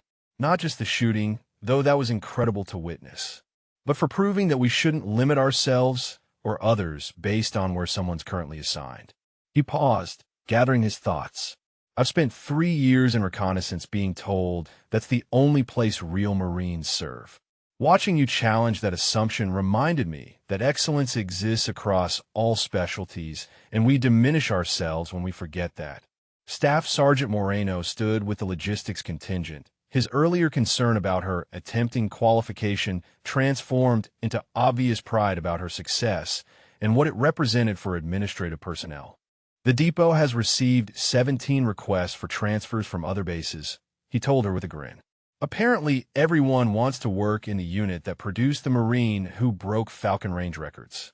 He grew more serious, his voice reflecting genuine appreciation. "What you did matters beyond the individual achievement, ma'am. You gave every logistics Marine permission to believe their skills matter and deserve recognition." The evening concluded with informal gatherings that extended the celebration beyond official boundaries. Small groups, continuing conversations about capability assessment and specialty value long after the formal reception ended. Reese drove back to her quarters through a base that felt different than it had 3 weeks earlier. The transformation extending beyond personal recognition into institutional awareness about assumptions that had limited too many Marines for too long. Her phone showed messages from contacts she hadn't heard from in years, former colleagues from classified assignments who'd learned about her public demonstration of skills that had remained hidden during operational deployments. One message came from a number she recognized immediately. The sender, someone who'd witnessed Ghost Eye's capabilities during missions that would never be publicly acknowledged. "Saw the news about Falcon Range. Glad you finally got recognition for what we always knew you could do." The world needs more examples of people challenging assumptions about who belongs where and what different assignments mean about capability. "Proud of you for taking the risk of being visible after so long operating in shadows." She read the message twice, appreciating acknowledgement from someone who understood both the technical achievement and the personal risk of demonstrating classified capabilities in public contexts. The Ghost Eye call sign had served her well during operations that required anonymity and deniability, but the transformation in a publicly recognized marksmanship record holder carried its own value in challenging assumptions that affected Marines across all specialties. Thursday morning brought return to normal logistics duties, though the atmosphere in the depot reflected permanent change in how administrative personnel viewed their own value and how combat units regarded support specialty capabilities. Requisition reviews and inventory management continued with the same attention to detail that had always characterized her work, but now those duties happened within a context where logistics excellence received recognition as legitimate contribution rather than lesser service. Braxton called Thursday afternoon with a request that carried both professional necessity and personal significance. "Captain, we're updating Falcon Range documentation to reflect the new record. I'd like your input on how we describe the achievement in ways that capture both the technical aspects and the broader implications about capability existing across all specialties." Your perspective matters for ensuring future Marines understand what your success represents. Reese agreed to collaborate on documentation that would shape how future generations understood the record and its significance. The technical details mattered for establishing credibility and defending against challenges, but the narrative context mattered for ensuring the broader lessons weren't lost in celebration of individual achievement. Friday arrived exactly 1 week after the record-breaking shot, the temporal symmetry feeling appropriate for reflecting on transformation that had occurred across 21 days from initial qualification request through documented success that exceeded 12-year standards. The base had largely returned to normal operations, though Reese's name appeared in conversations with frequency that suggested her achievement had become a permanent part of Pendleton's institutional memory. She drove to Range 7 Friday afternoon, wanting to revisit the location privately without audiences or media documentation. The range sat empty in late afternoon light, the firing line where she'd executed her record shot looking ordinary without the assembled Marines and official observation protocols. The distant hillside held the target at 1,850 meters, the distance that had seemed impossible to many but achievable to someone who'd spent years executing mission-critical shots under conditions that made controlled range attempts look comfortable by comparison. Standing at the firing line, Reese reflected on 3 weeks that had transformed her from dismissed logistics officer into a documented record holder whose achievement would influence how the Marine Corps evaluated capability across specialties. The transformation hadn't changed who she was or what skills she possessed, but it had changed how others perceived her and what her example meant for Marines who'd spent careers being undervalued based on assignment rather than demonstrated capability. The Ghost I Call sign remained classified, her operational history still restricted at levels that prevented public acknowledgement. But the Falcon Range record provided visible proof that administrative assignments didn't correlate with reduced capability, and that validation carried value that extended far beyond personal recognition into institutional awareness about assumptions that had limited too many Marines for too long. She left Range 7 as evenings settled across Pendleton, the long shadows and golden light transforming familiar landscape into something that felt both permanent and temporary. 3 weeks ago, she'd been the logistics officer that combat Marines assumed would fail. Now she was the record holder whose achievement had challenged fundamental assumptions about who belonged where and what different assignments meant about capability and worth. 2 weeks after the record-breaking shot, Reese received orders that transformed her achievement from personal milestone into institutional catalyst. Colonel Hargrove requested her presence at his office Monday morning, the meeting scheduled with formality that suggested official business rather than casual congratulations. She arrived precisely on time to find him reviewing documents that bore Department of Defense letterhead and classification markings indicating content beyond standard-based communication. "Captain Callahan, please have a seat," Hargrove began, his tone carrying the weight of someone delivering news that would significantly affect her career trajectory.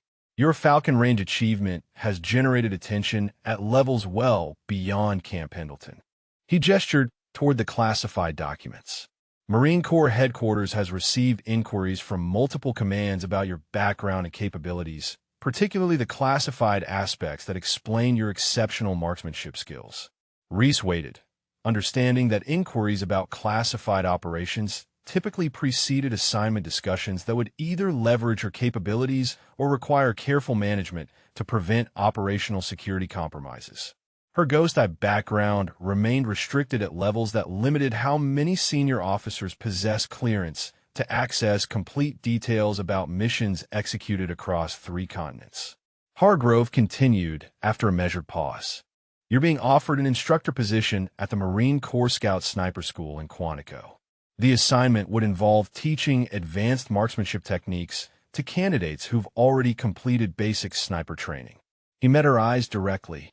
"The position specifically requests someone who can demonstrate capabilities at the extreme ranges you've proven proficient with, and who can challenge conventional assumptions about what's achievable under difficult conditions." The offer represented recognition that 3 weeks ago would have seemed impossible, logistics officers not typically receiving invitations to instruct at the Marine Corps' most prestigious marksmanship school. But it also represented choice between continuing the administrative path she'd selected for personal reasons versus returning to operational specialties that had defined her classified career before the logistics transfer. "Sir, I appreciate the recognition this offer represents," Reese said carefully. "May I ask what timeline exists for providing a response?" Hargrove nodded, seeming to understand the complexity of her decision. "Headquarters needs your answer within 2 weeks. They recognize this represents significant career direction choice and want to provide adequate time for consideration." He paused before adding, "I'll also mention that your current position here has become considerably more valued since your achievement demonstrated what logistics personnel can accomplish. If you choose to remain in administrative work, that decision would be respected and your contributions here would continue being recognized appropriately."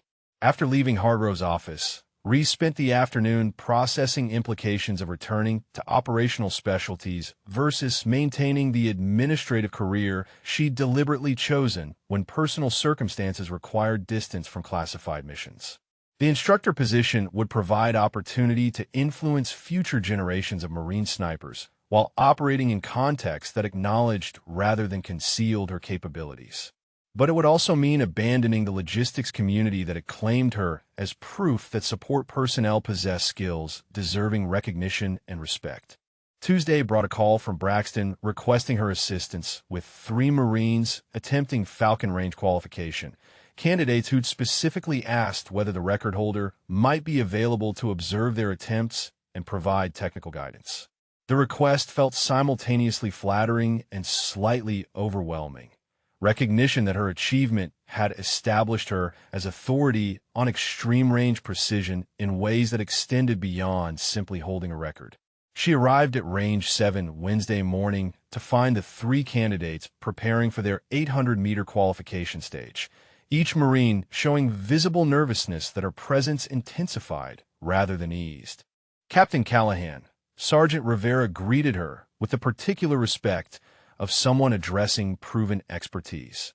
"We appreciate you taking time to observe our qualification attempts. Having someone with your demonstrated capabilities provide feedback would be invaluable." Reese watched their shooting with attention that identified technical areas where adjustment would improve performance. Her observations, shaped by years of executing precision shots under conditions that made controlled range work seem comfortable by comparison. After each candidate completed their evolution, she provided specific feedback that addressed environmental reading, trigger control, and the mental preparation required for maintaining consistency under pressure. Sergeant Rivera absorbed her guidance with focused attention, implementing her suggestions during his next evolution and achieving improved results that moved him from borderline qualification into solid performance. The other 2 candidates showed similar improvement, their shooting benefiting from technical insights that came from someone who demonstrated mastery at levels they were still working to achieve. Braxton approached as the morning session concluded, his expression carrying appreciation that extended beyond simple gratitude for volunteer assistance. "Captain, watching you provide instruction reminded me why the Scout Sniper School position makes sense. You have a gift for explaining complex technical concepts in ways that help shooters improve their performance." He paused, studying her with the perceptiveness of someone who'd spent decades evaluating Marines. "Have you made a decision about the Quantico offer?" Still considering the implications, Gunny, Reese replied honestly.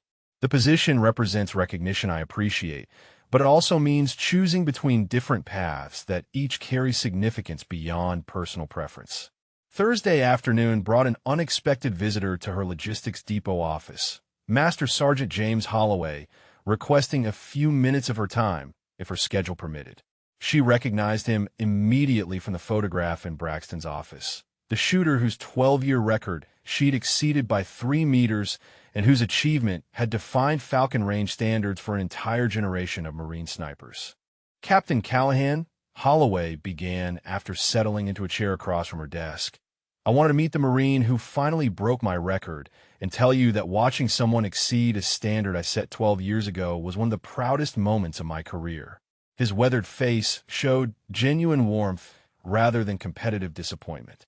Records exist to be broken, and yours was broken by someone who demonstrated exactly the kind of technical excellence and mental preparation that extreme-range shooting requires. Reese felt unexpected emotion at his validation, recognition from the previous record holder, carrying weight that exceeded official ceremonies or media coverage. Master Sergeant, your achievement set a standard that stood through over a decade of attempts by exceptional shooters. That you're gracious about someone exceeding it speaks to the professionalism that defined your own career. Holloway smiled, the expression carrying the satisfaction of someone who'd made peace with being surpassed. I also wanted to mention that I've followed the broader conversation your achievement generated about capability existing across specialties. That lesson matters beyond marksmanship records. The Marine Corps benefits when we evaluate people based on demonstrated performance rather than assumptions about what different assignments mean regarding skill levels. He leaned forward slightly, his tone growing more serious. I heard about the Scout Sniper School offer. Whatever you decide, know that your example has already influenced how the Corps thinks about talent development and recognition. After Holloway departed, Reese sat in her office watching logistics personnel conduct their duties with efficiency that had always characterized the depot's operations, but now happened within an atmosphere where administrative excellence received recognition as legitimate contribution rather than lesser service. Staff Sergeant Moreno moved between workstations addressing questions and verifying procedures, his leadership reflecting competence that deserved acknowledgement regardless of whether it involved combat operations or supply chain management. Friday evening found her at the Officers Club where Torres and several other Marines who'd competed in her qualification cycle had gathered for informal celebration marking 3 weeks since the record-breaking shot. The atmosphere felt relaxed and genuine. Professional relationships transformed through shared experience of witnessing and participating in events that had challenged assumptions and generated institutional conversations. "Ma'am," Torres said during a quiet moment between broader group conversations, "I wanted you to know that watching you succeed has changed how I think about my own career path. I've spent 3 years believing that reconnaissance was the only assignment that mattered, that support roles were somehow lesser. Your achievement reminded me that excellence exists across all specialties, and limiting ourselves to narrow definitions of what matters diminishes everyone." Lance Corporal Chun, who'd been one of the earliest skeptics during the qualification briefing, approached with visible contrition that suggested he'd spent 3 weeks reflecting on his initial dismissive assumptions. "Captain, I owe you an apology for the comments I made during that first briefing. I assumed your logistics background meant you couldn't compete with combat-trained shooters, and that assumption was both wrong and unfair. What you demonstrated taught me to evaluate people based on their actual capabilities rather than stereotypes about different specialties." The evening continued with conversations that ranged from technical discussions about extreme-range shooting to broader reflections about capability assessment and how the Marine Corps could better recognize and develop talent across all specialties. Reese found herself describing the mental preparation required for precision work under pressure, the environmental reading skills that separated competent shooting from exceptional performance, and the importance of eliminating variables through systematic preparation and practice. Saturday morning brought solitary reflection time that she'd learned to value during years of operational deployments where decisions carried consequences extending far beyond personal preference. The Scout Sniper School position offered opportunity to influence future generations while operating in contexts that acknowledged her expertise openly rather than concealing it behind classification restrictions. But remaining in logistics provided continued example that support personnel possess capabilities deserving recognition, and that visibility carried value for Marines across administrative specialties who'd spent careers being undervalued by combat units. She drove to Range 7 Saturday afternoon, the location having become a place for reflection about transformation that had occurred over 3 weeks from dismissed logistics officer through documented record holder whose achievement had generated institutional conversations.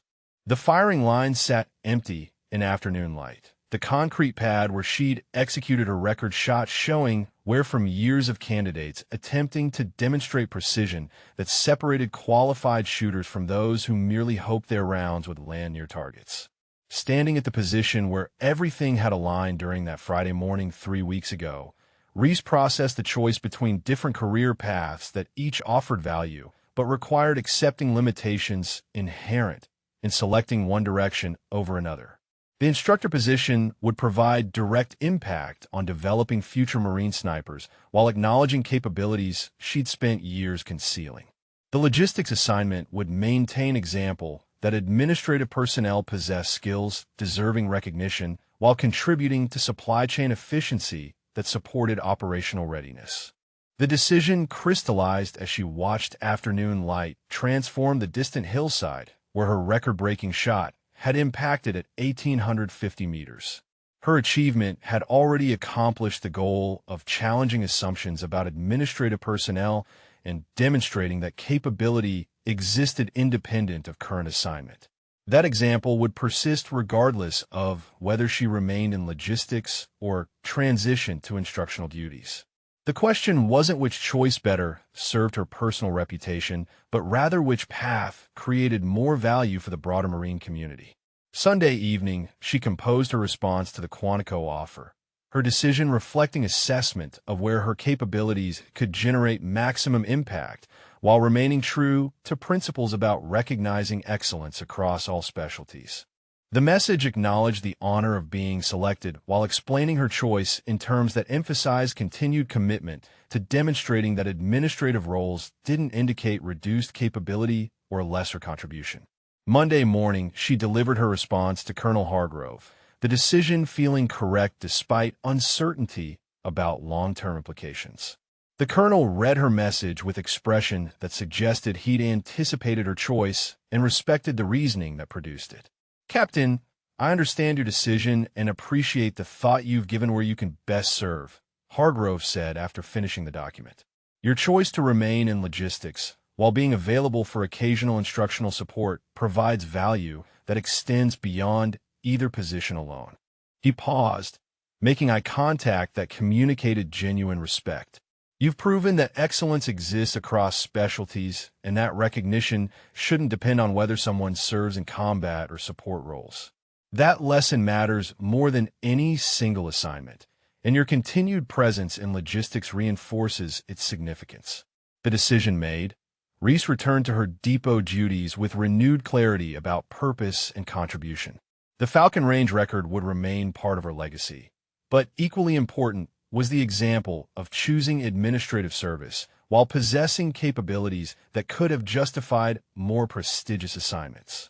That choice communicated messages about value and recognition that resonated with support personnel across the Marine Corps, who'd spent careers being told their contributions mattered less than combat operations. 3 months after breaking the Falcon Range record, Reese stood in the logistics depot reviewing quarterly efficiency reports that showed continued improvement in supply chain operations despite increased attention her presence generated. The depot had become a destination for Marines interested in observing how administrative excellence combined with demonstrated combat-level capabilities. Visitors often surprised to find the record holder conducting routine inventory audits and requisition reviews with the same precision she'd applied to extreme range marksmanship. Staff Sergeant Moreno entered her office carrying a notification from Marine Corps headquarters, the official letterhead suggesting significance beyond routine administrative communication. "Ma'am, this just arrived through command channels. Looks like your Falcon Range achievement is generating continued institutional attention."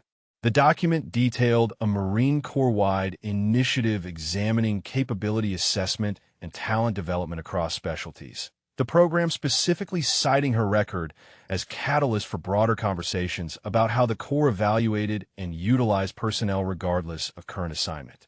The initiative included revised promotion board guidance, emphasizing demonstrated performance over specialty assumptions, updated training access policies allowing qualified Marines to pursue development opportunities outside their primary occupational fields, and recognition programs highlighting excellence across all specialties rather than privileging combat roles. Her single achievement had become reference point for institutional change, extending far beyond personal recognition. The record-breaking shot functioning as visible proof that capability existed independent of assignment, and that organizational effectiveness required recognizing excellence wherever it manifested. The implications reached Marines she'd never meet, support personnel who would benefit from policies acknowledging that administrative roles didn't indicate reduced potential or lesser contribution. Tuesday brought invitation to speak at the Marine Corps Logistics Base in Albany, Georgia, the request specifically asking her to address how support specialty Marines could pursue excellence while challenging assumptions about capability limitations. The speaking engagement represented expansion of her influence beyond Camp Pendleton into broader logistics community, her example providing framework for discussing professional development and recognition that extended across the entire administrative structure.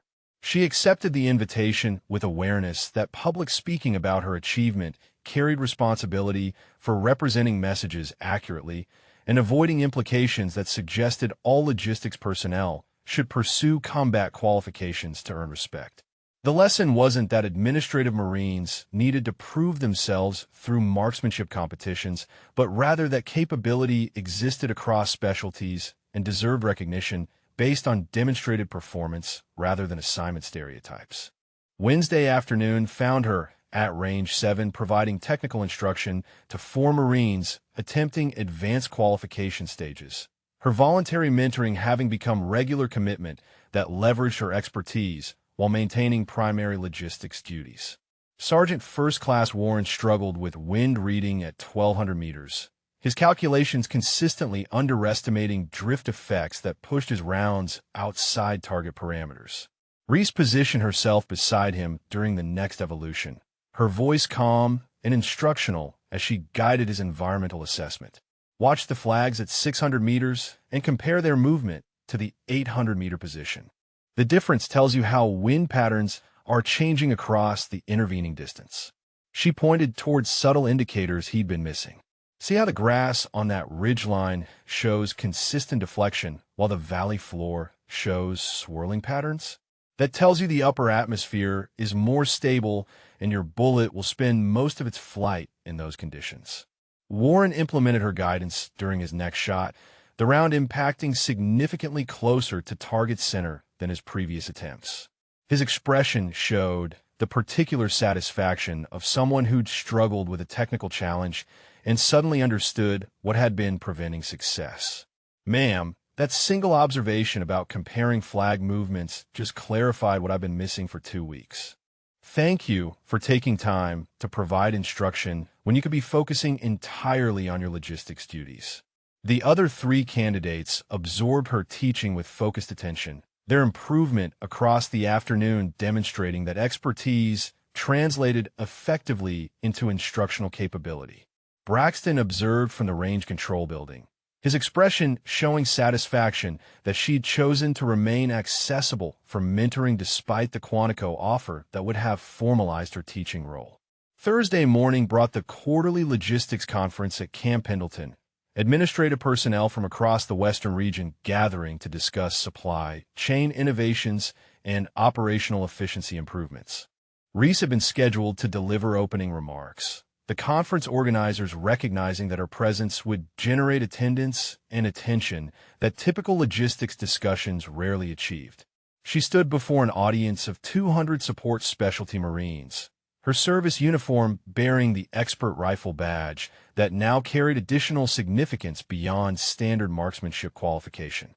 The logistics community has spent decades being told that our contributions matter less than combat operations, that administrative excellence represents a lower tier of Marine Corps service. She paused, making eye contact with different sections of the audience. My Falcon Range achievement challenged those assumptions, not because marksmanship defines our value, but because it demonstrated that capability exists independent of specialty and that support personnel possess skills deserving recognition and respect.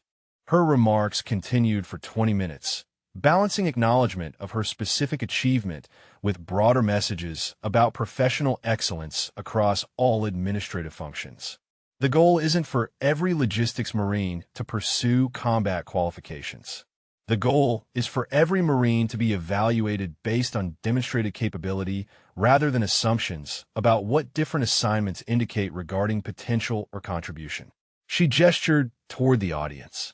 Excellence in supply chain management, inventory control, and distribution coordination serves operational readiness as critically as excellence in combat skills. Both deserve recognition, development opportunity, and institutional respect. The response exceeded what conference organizers had anticipated, attendees approaching her throughout the day to share personal experiences about being undervalued due to administrative assignments and expressing appreciation for validation that their contributions mattered regardless of whether they involved direct combat operations.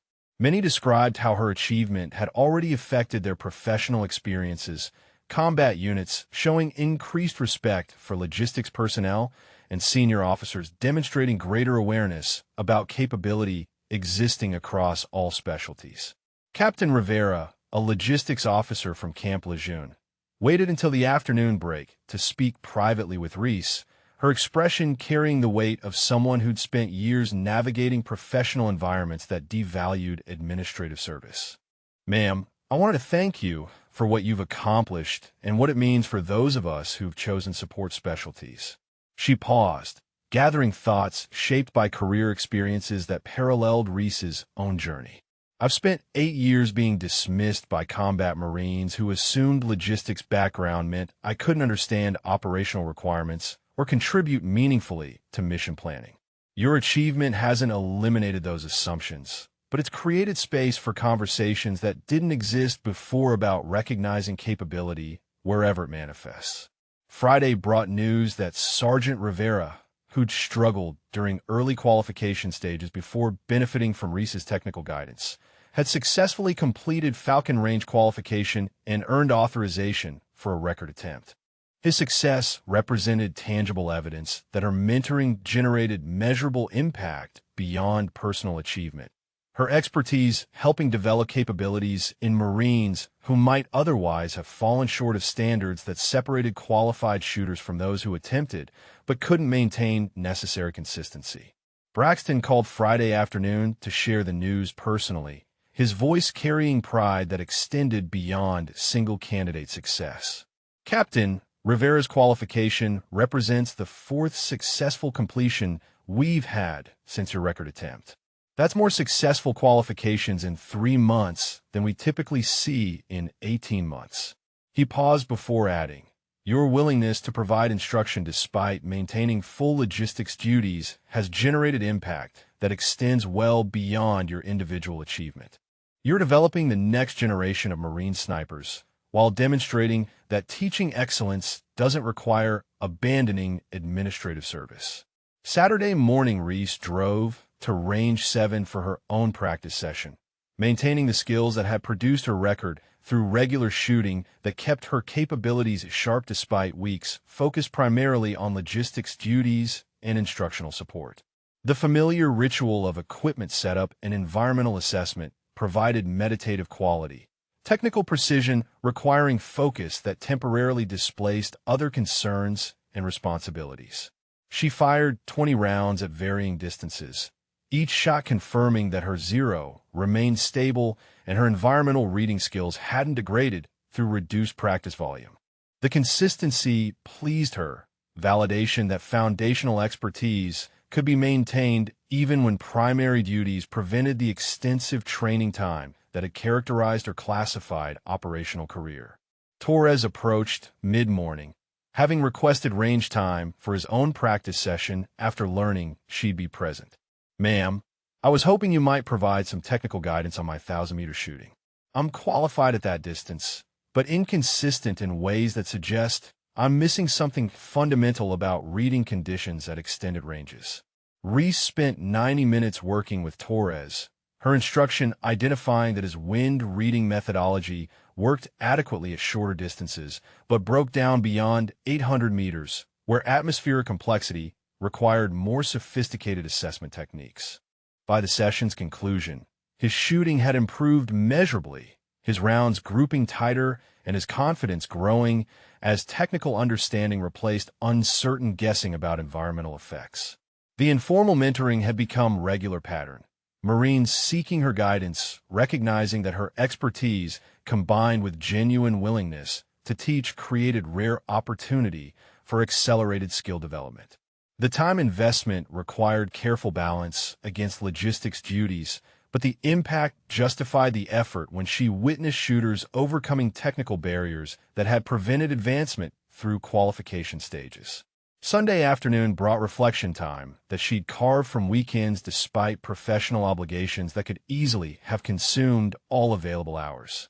She sat in her quarters reviewing the 3 months since her record attempt, processing transformation that extended far beyond personal achievement into institutional change affecting Marines she'd never meet and policies that would influence career development for years into the future.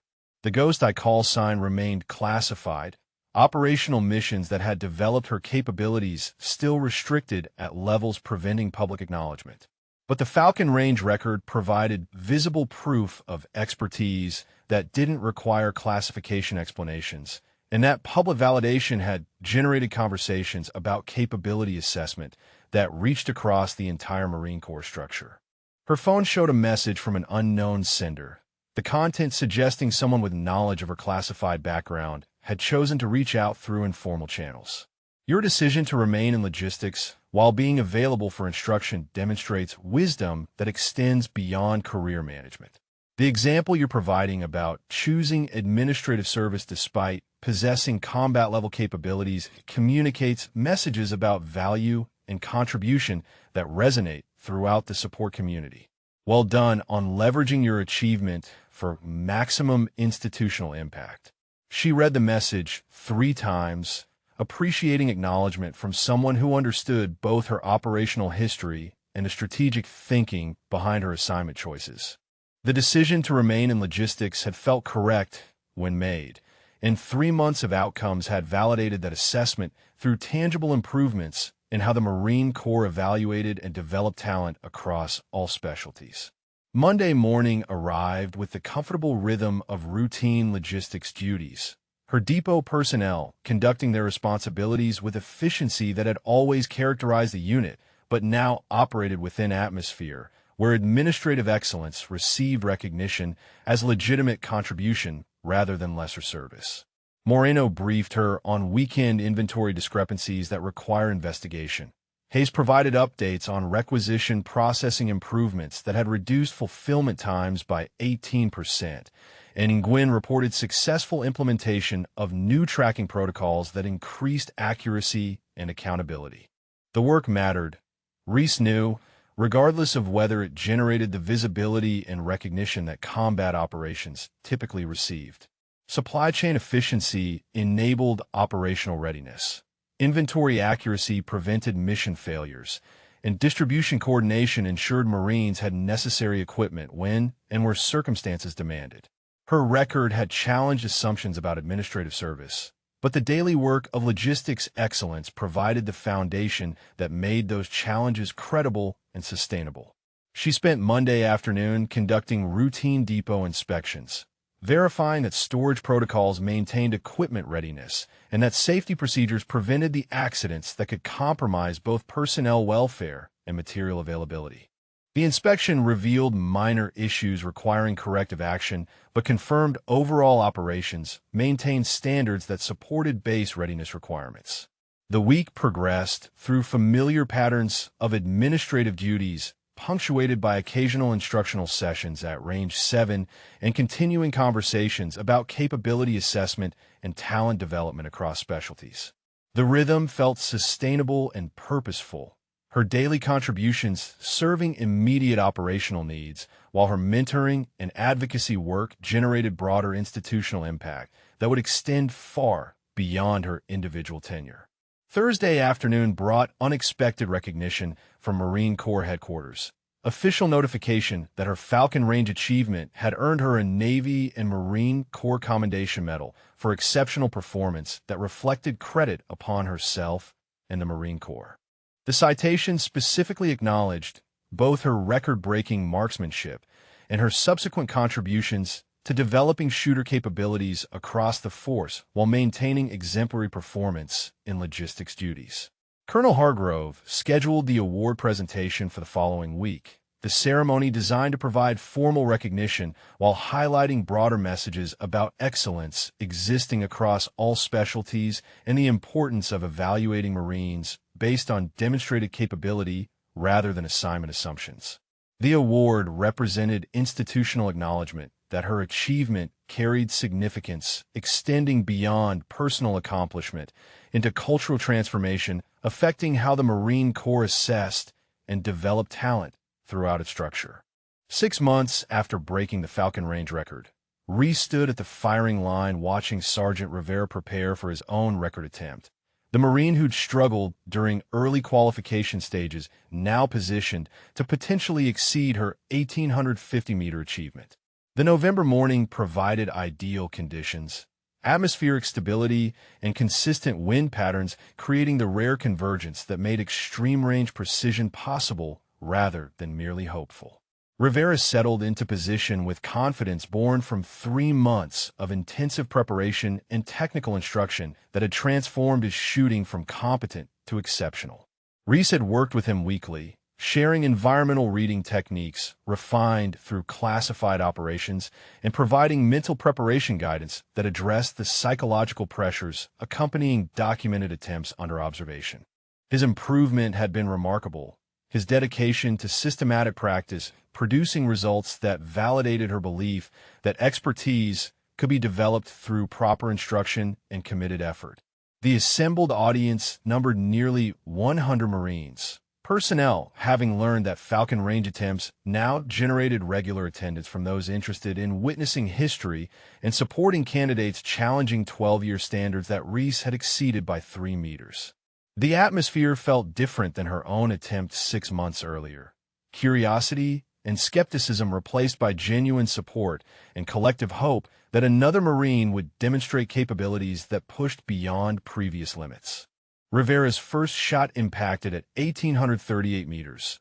Solid performance that fell short of record territory but confirmed his technical foundation remained sound under pressure. His second attempt traveled further, the round landing at 1,846 meters, just 1 meter short of Holloway's original record and 4 meters short of her current standard.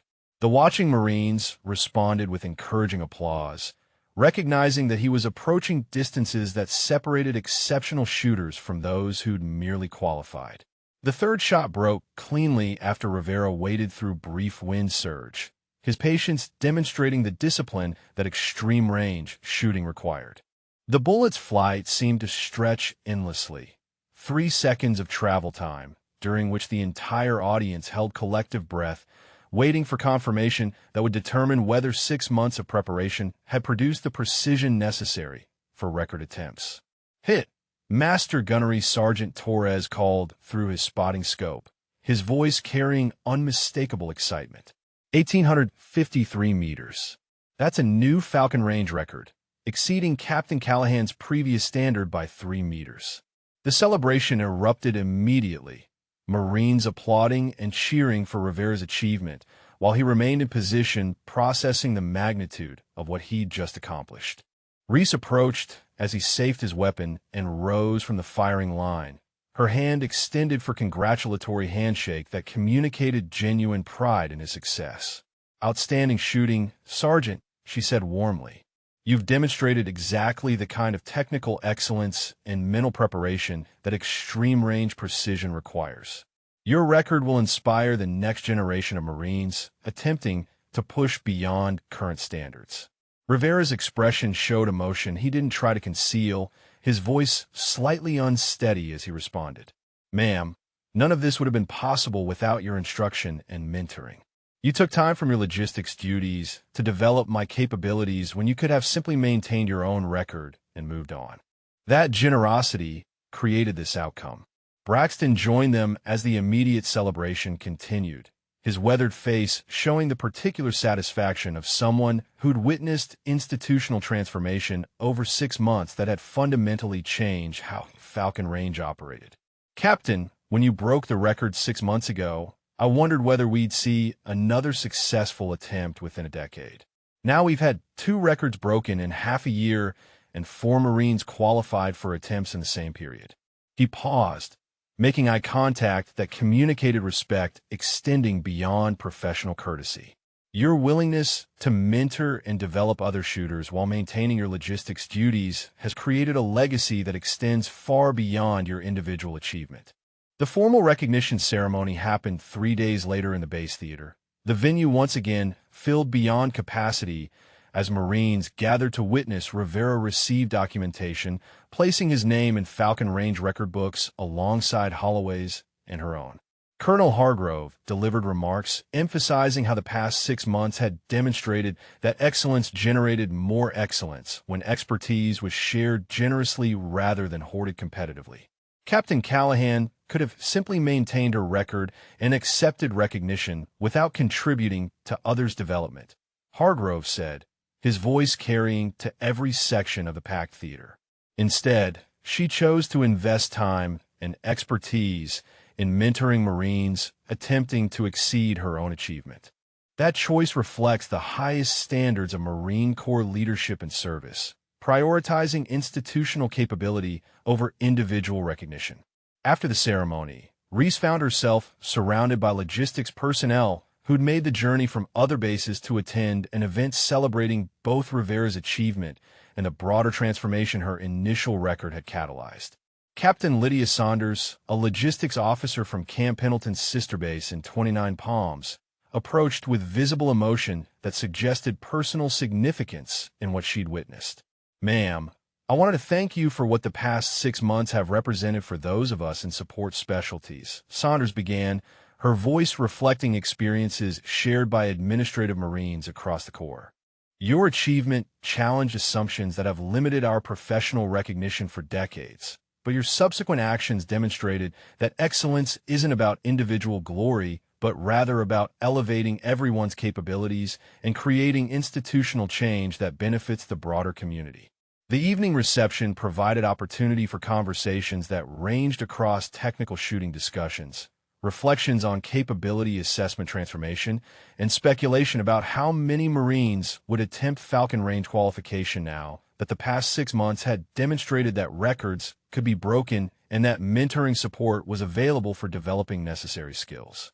The atmosphere felt celebratory and forward-looking, collective recognition that institutional culture had shifted in ways that would influence Marine Corps talent development for years into future. Torres, the Lance Corporal who'd competed alongside her during initial qualification, approached during a quiet moment between broader group conversations. "Ma'am, I've been accepted into the Scout Sniper School Instructor Program at Quantico. The selection board specifically cited my qualification performance and subsequent skill development under your mentoring as evidence that I possessed teaching capabilities they were seeking." He paused, his expression showing gratitude that extended beyond professional advancement. "None of that would have happened without your willingness to invest in developing my abilities while maintaining your own demanding duties." Friday afternoon found Reese conducting routine logistics inspections, her depot operations continuing with the efficiency that had always characterized administrative work, but now happened within atmosphere, where support excellence received recognition as a legitimate contribution equal to combat operations. Staff Sergeant Moreno briefed her on quarterly efficiency improvements that showed continued advancement in supply chain performance, metrics indicating that the depot's operations ranked among the top-performing logistics units across the entire Marine Corps. The weekend brought solitary reflection time at Range 7, the location having become place for processing transformation that extended far beyond personal achievement into institutional change, affecting Marines throughout the Corps structure. She stood at the firing line, where both her record attempt and Rivera's subsequent success had occurred, the concrete pad showing where from 6 months of increased qualification activity that her initial achievement had catalyzed. The ghost I call sign remained classified. Operational missions that had developed her capabilities still restricted at levels preventing public acknowledgement. But the visible legacy of Falcon Range records, policy changes affecting capability assessment across all specialties, and the mentoring relationships that had developed 4 additional qualified shooters provided tangible evidence that expertise applied strategically could generate impact, extending far beyond individual accomplishment. Her phone showed a message from Marine Corps headquarters, notification that her name had been submitted for promotion to major, the board specifically citing her Falcon Range achievement, subsequent instructional contributions, and exemplary logistics performance as evidence of leadership and technical excellence deserving advancement. The promotion represented institutional recognition that administrative service, combined with combat-level capabilities, qualified for career progression without requiring transition away from support specialties. Monday morning arrived with comfortable rhythm of logistics duties that had defined her daily work throughout the transformative 6 months since her record attempt.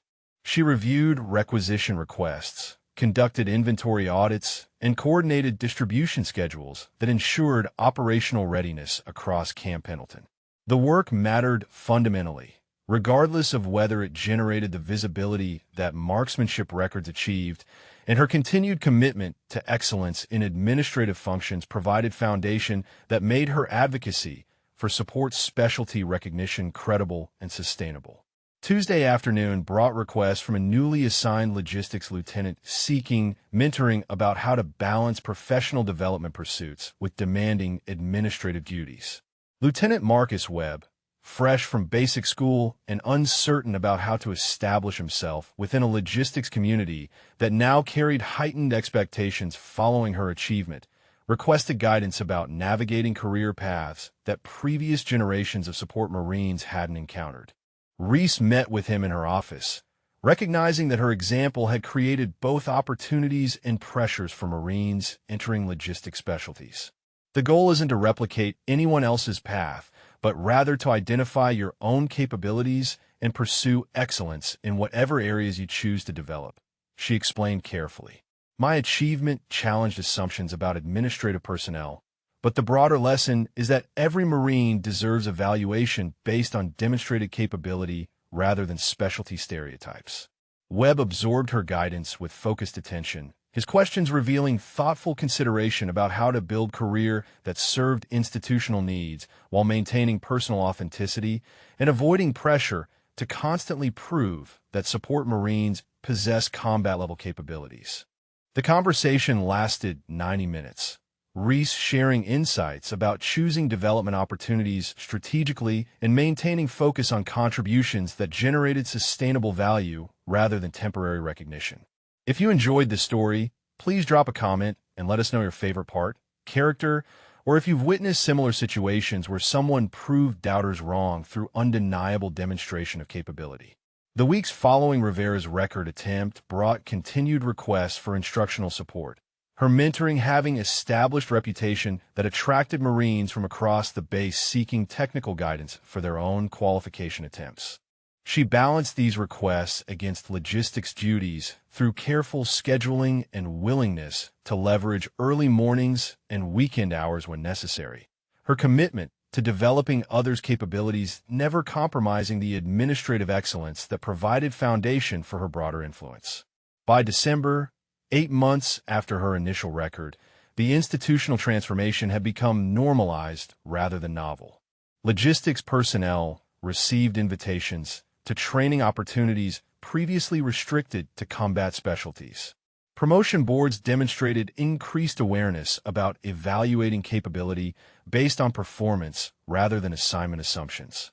Senior officers regularly referenced her achievement when discussing talent development and the importance of recognizing excellence wherever it manifested regardless of specialty or current duties. The legacy extended beyond policy changes into cultural shift affecting how Marines across all specialties understood their own potential and professional value. Support personnel approached their duties with increased confidence about contributing meaningfully to operational readiness. Combat units demonstrated greater respect for administrative excellence and the critical role that logistics efficiency played in mission success. The entire institutional environment reflected awareness that capability existed independent of assignment, and that organizational effectiveness required recognizing and developing talent throughout the complete force structure. Reese stood in her depot office late December afternoon, watching logistics personnel conduct year-end operations with precision that had earned them recognition as the highest-performing supply chain unit in the Western region. The work continued regardless of external recognition, daily excellence in administrative functions providing the foundation that enabled combat operations and justified the institutional respect that support specialties now received more consistently than previous generations had experienced. Her Falcon Range record would eventually be broken, she knew, just as she'd exceeded Holloway's 12-year standard and Rivera had surpassed her own achievement within 6 months. Records existed to be challenged and overcome, each new standard raising the bar and inspiring subsequent attempts that pushed capabilities beyond previous limits. But the broader legacy of challenging assumptions about who possessed what capabilities and where excellence could be found would persist long after her specific marksmanship achievement became historical footnote rather than current record. The Ghost I call sign remained her own knowledge, classified operations that had forged her expertise still restricted at levels preventing public discussion. But the visible impact of choosing to demonstrate those capabilities publicly while maintaining administrative service had generated transformation extending throughout the Marine Corps structure, affecting policies and cultural attitudes in ways that would influence talent development and capability recognition for decades into the future. She left her office as evening settled across Camp Pendleton, the base continuing its operations while her own journey from dismissed logistics officer through record holder to institutional change agent had come full circle into sustainable pattern of administrative excellence combined with strategic mentoring that elevated capabilities across the broader force.